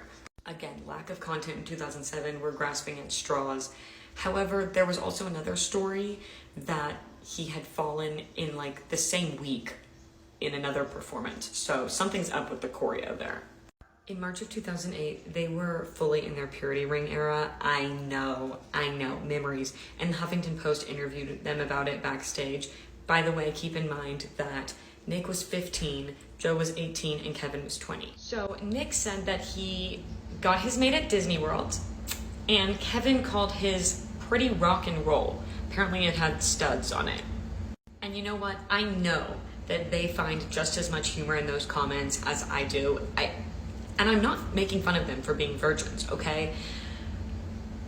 I am making fun of those comments specifically.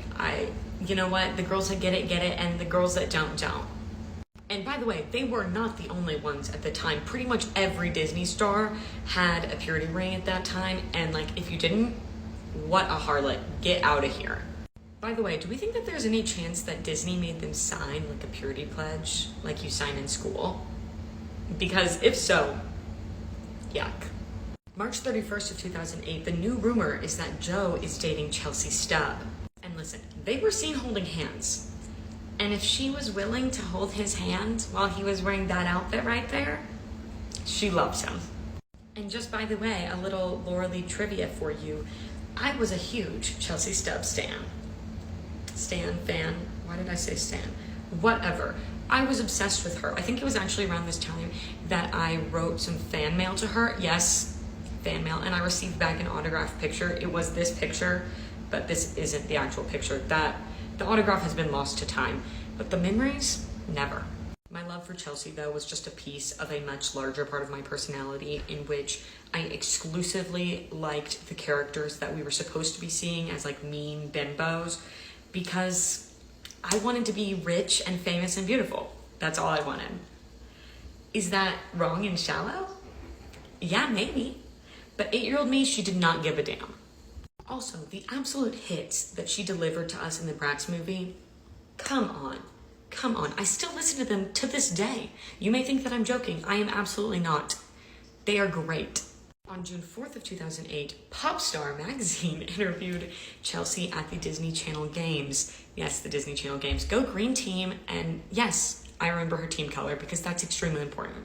Anyways, they had her film a clip of her telling fans that she was not dating Joe so that the Jonatics could sleep a little easier at night. That's charity work. And by the way, you would be so lucky, Jonatics, to have Chelsea Stubb.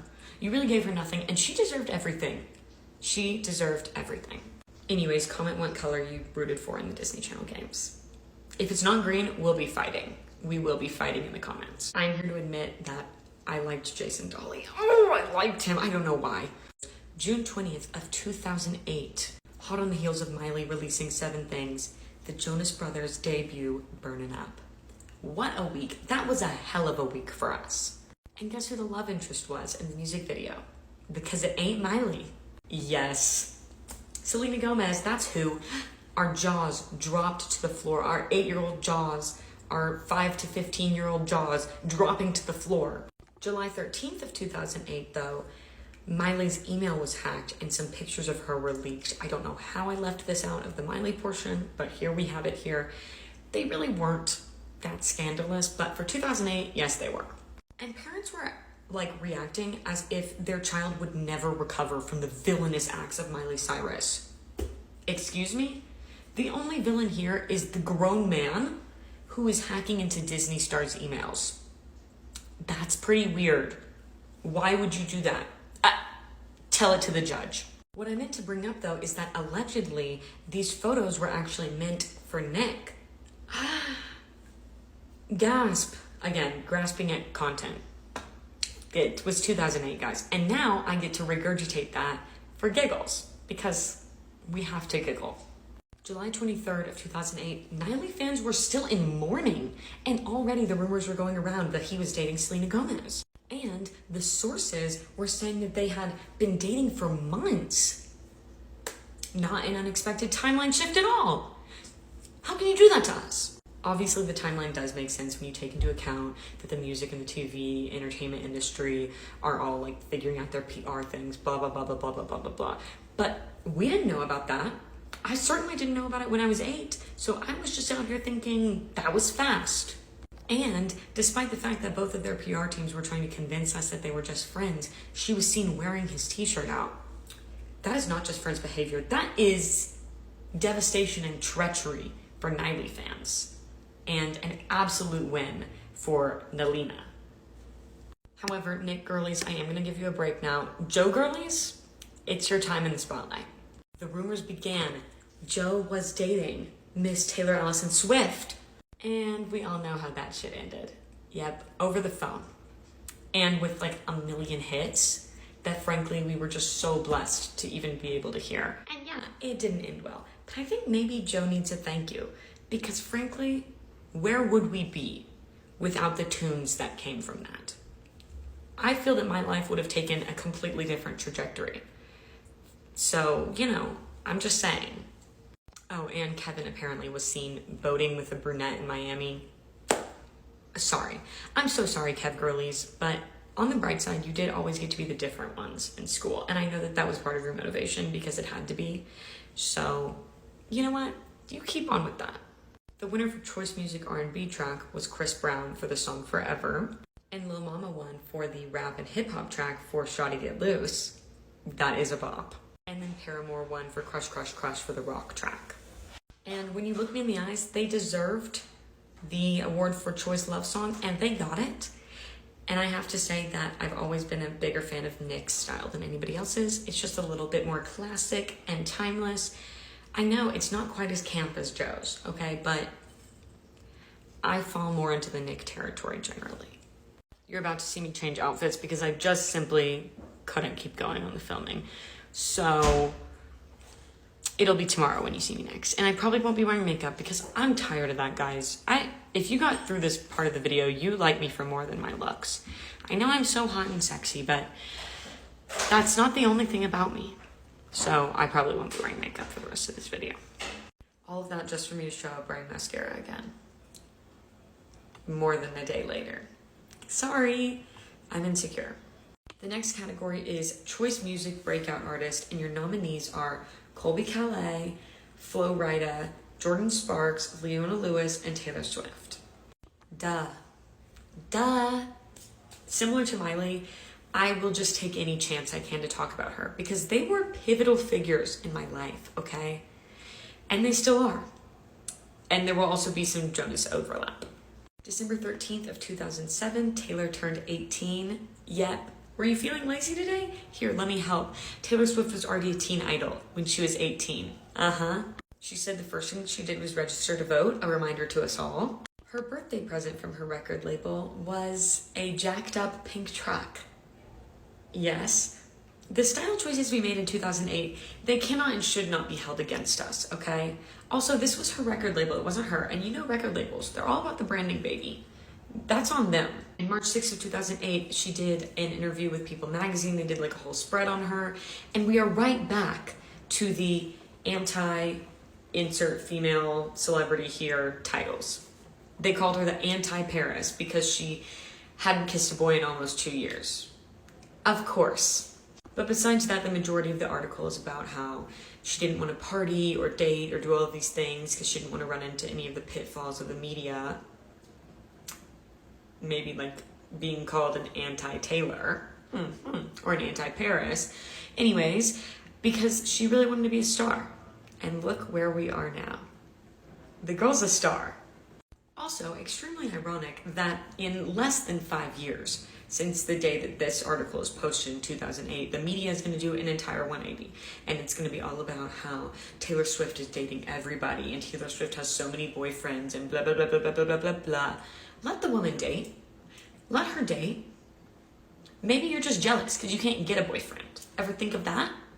Also, funny note, they asked her who her dream prom date would be, and she said Perez Hilton because he is, quote, fun and hilarious. I told y'all, it was Perez time, okay? 2008, Perez's world. We were all living in it, and he was serving up breakfast, lunch, dinner, snack times. A heavy serving of cruelty within those, but nonetheless, he was feeding us. In June of 2008 was the first announcement that she would be appearing in the Hannah Montana movie and have a song in it. What a pivotal moment. Again, these two women together, I just can't handle it. My heart cannot handle it. Resuscitate me. Also, I chose this nice little Venus moment for this. She's collecting her money, okay?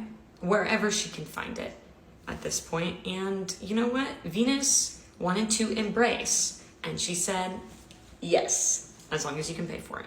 At the end of June, Taylor and Joe Jonas were seen in Hendersonville, Tennessee. And no offense to Hendersonville, Tennessee, but there's really no reason Joe Jonas should be there unless it's for Taylor Swift. And the media caught on to this super quickly, obviously. Yes, she had been doing shows with them in the past couple of months, just like a couple shows. But was she doing those shows with just Joe? No. Kevin and Nick were there too, okay? And they did not make the cut for Hendersonville. So clearly there's something special about Joe. I am breaking a rule here. I made sure that none of the information that I shared with y'all was going to go past August 3rd of 2008, aka the day of the Teen Choice Awards. However, I know that people are going to be annoyed if I don't, wrap up the Taylor and Joe with a bow. They broke up, okay? They broke up. Do y'all remember this? I remember this.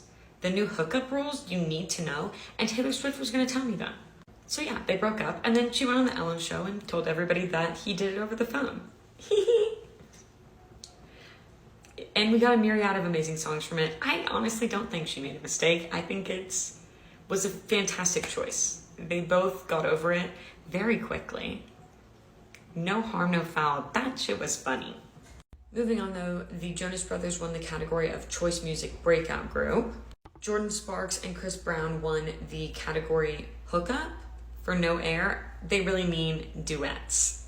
And the Jonas Brothers won Choice Summer Song for Burnin' Up. Fair enough, that's like my summer song every year. And they also won Choice Male Hottie. I'm not sure that you can really bestow that upon 3 people at once, However, I'm sure Kevin was feeling the love, finally. And yes, I will continue to force y'all to confront the 2008 choices that we all made collectively. I will, however, let y'all guess choice female hottie. Your nominees are Blake Lively, Hayden Panettiere, Megan Fox, Rihanna, and Vanessa Hudgens. A good selection. Baby V, Vanessa Hudgens won. March 19th of 2007, we got her song Say Okay, which is indeed a bop. And Zac Efron did play the love interest in the music video. It was kind of how we all really realized that this was a real romance. I cannot go play by play. If you haven't seen my Zanessa series, you're gonna need to go back and watch that. I simply can't do a whole relationship within the Teen Choice Awards. It can't occur. September of 2007, some pictures got leaked of Vanessa. You know what kind of pictures. I believe her email was hacked, like Miley's was, but either way she confirmed that yes, they were hers, but they were taken privately, and obviously they weren't meant for public viewing. There were some reports that said that the pictures were originally meant for Drake Bell. Then there were some other reports that said that they were meant for Zach. Maybe they were meant for her. She is choice female hottie after all. Either way, parents were up in arms. There was also a rumor that there was a tape with Zach, which she nixed immediately. That was not real. And there were reports that Disney was going to replace her in the last High School Musical. They could never. They could never. And they didn't, but they did apologize on her behalf. And her ex-boyfriend also took that chance to come out of the woodwork and tell the National Enquirer that he had also received pictures from her. Right. Anyways. And June 14th of 2008, sneaker night. Hell yeah, this is behind the scenes. And then about a month later, July 19th, we get some saucy paparazzi pics. Zanessa is the new highlight of the beach paparazzi photos. Yes, indeed. And by the way, if you want to see these photos, I put them on my Zanessa series, but I kind of had to cover them up. But in some of them, she's straight up straddling this man. The PDA that I could just never do. What a bold gal. Was this a public beach?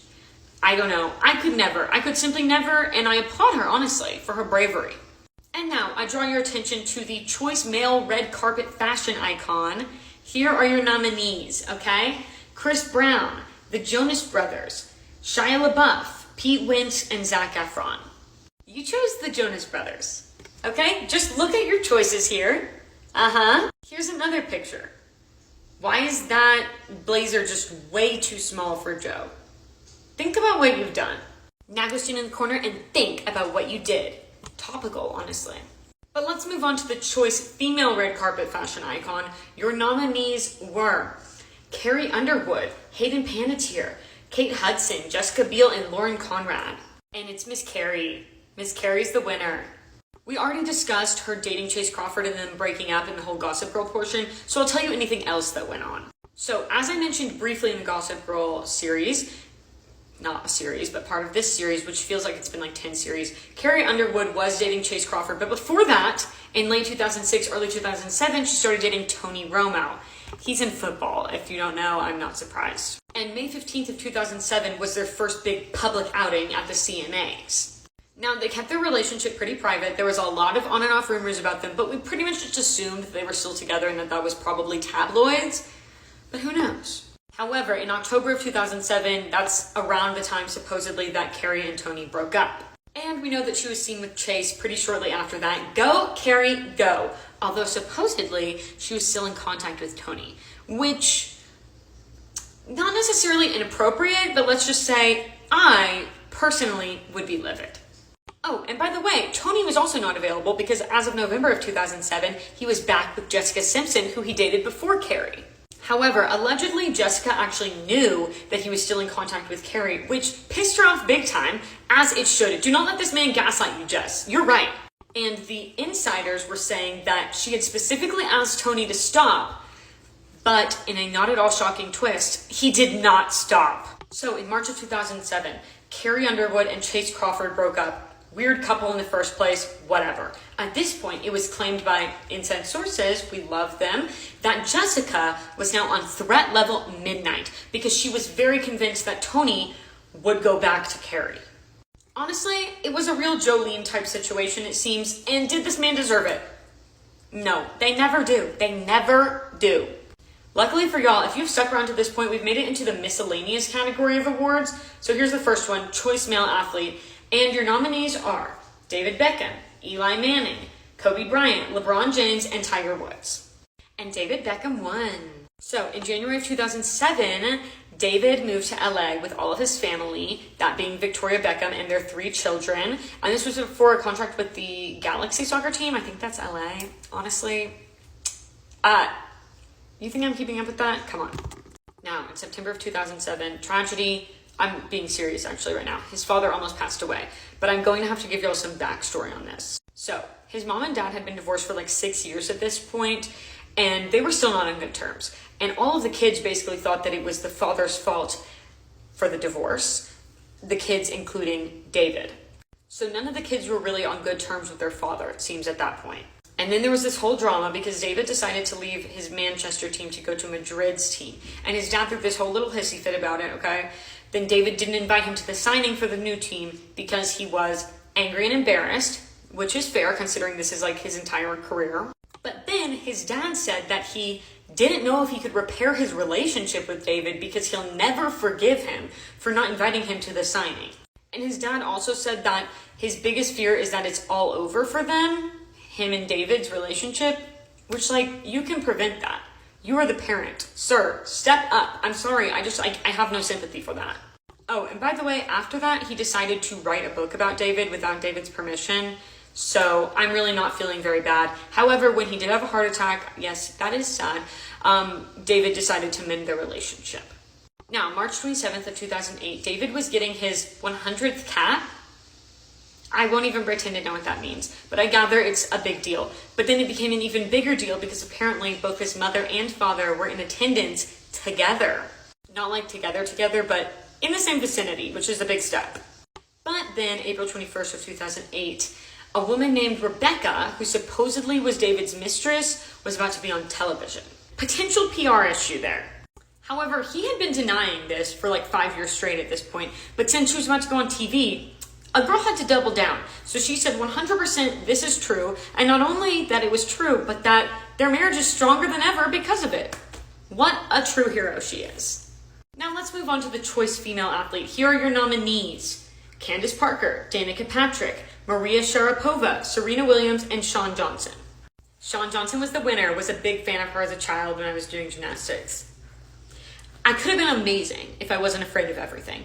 Anyways, do you think that she had anything going on with gymnastics? No. She was focused. That's a focused girl. Okay, category is Choice Male Action Sports Star, and your nominees are Kelly Slater, Mick Fanning, Ryan Nyquist, Ryan Sheckler, and Shaun White. And Ryan Sheckler was your winner. Again, another name that hasn't really persisted through time. Maybe Shaun White should have won this. But you know what? I think he's doing just fine with Nina Dobrev.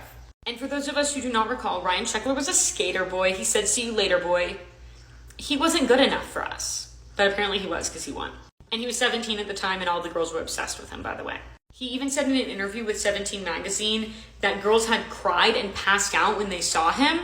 And yet my memory is 0. However, I'm sure you'll be absolutely riveted by this information from his interview.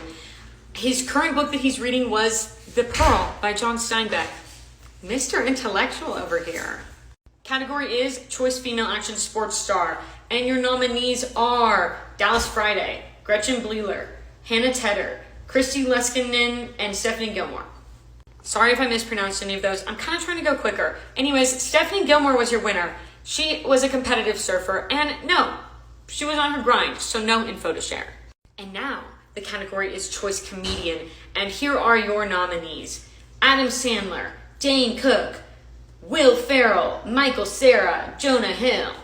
Adam Sandler won. Adam Sandler. It wouldn't be an award ceremony without Mr. Adam Sandler. And in December of 2007, Mr. Adam Sandler got served with a lawsuit on the same day that My Boyfriend turned 8. So do y'all remember this movie, I Now Pronounce You Chuck and Larry? It had Adam Sandler and Kevin James, and they pretend to be gay so that they can get girls. Classic early 2000s trope, leaves you with that icky feeling. Anyways, apparently this movie had already been made in Australia under the name Strange Bedfellows. Adam Sandler was going through a lawsuit over I Now Pronounce You Chuck and Larry. In the lawsuit, they claimed that Rob Schneider got a copy of Strange Bedfellows, the movie, and gave it to Adam Sandler, who then turned around and made Chuck and Larry. However, I didn't see a resolution to this online, so I can only assume that they settled outside the court. The Do Something Award was presented to Chad Bullock. This is one for average people who do good things. He did an anti-smoking campaign. And then David Archuleta won for Choice Fanatic Fans. I already told y'all that it was like this huge catastrophe when he didn't win American Idol. It was like the sun had exploded. However, on May 10th of 2008, reports came out that his dad had had his backstage access revoked. Apparently, he was a helicopter parent, a stage parent, very much giving toddlers and tiaras, dance moms, and was overstepping his boundaries. And then, a mere 10 days later, on May 20th of 2008, NBC, which is a pretty credible source, I would say, wrote an article about how the producers of American Idol wanted David Cook to win.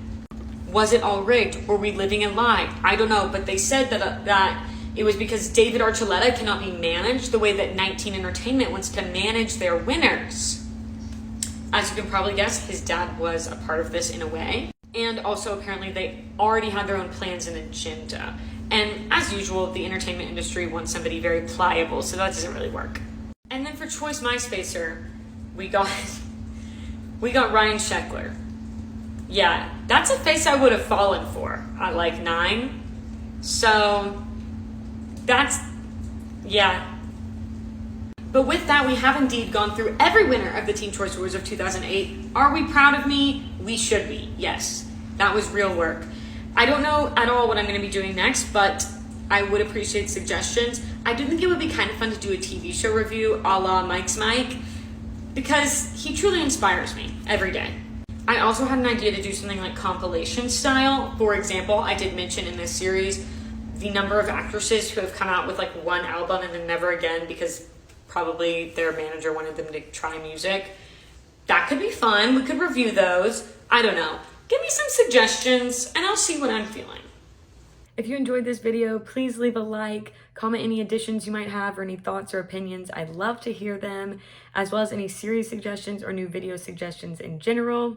And if you want to see more of me and more of my series, please consider subscribing, and I'll see you next week with another one.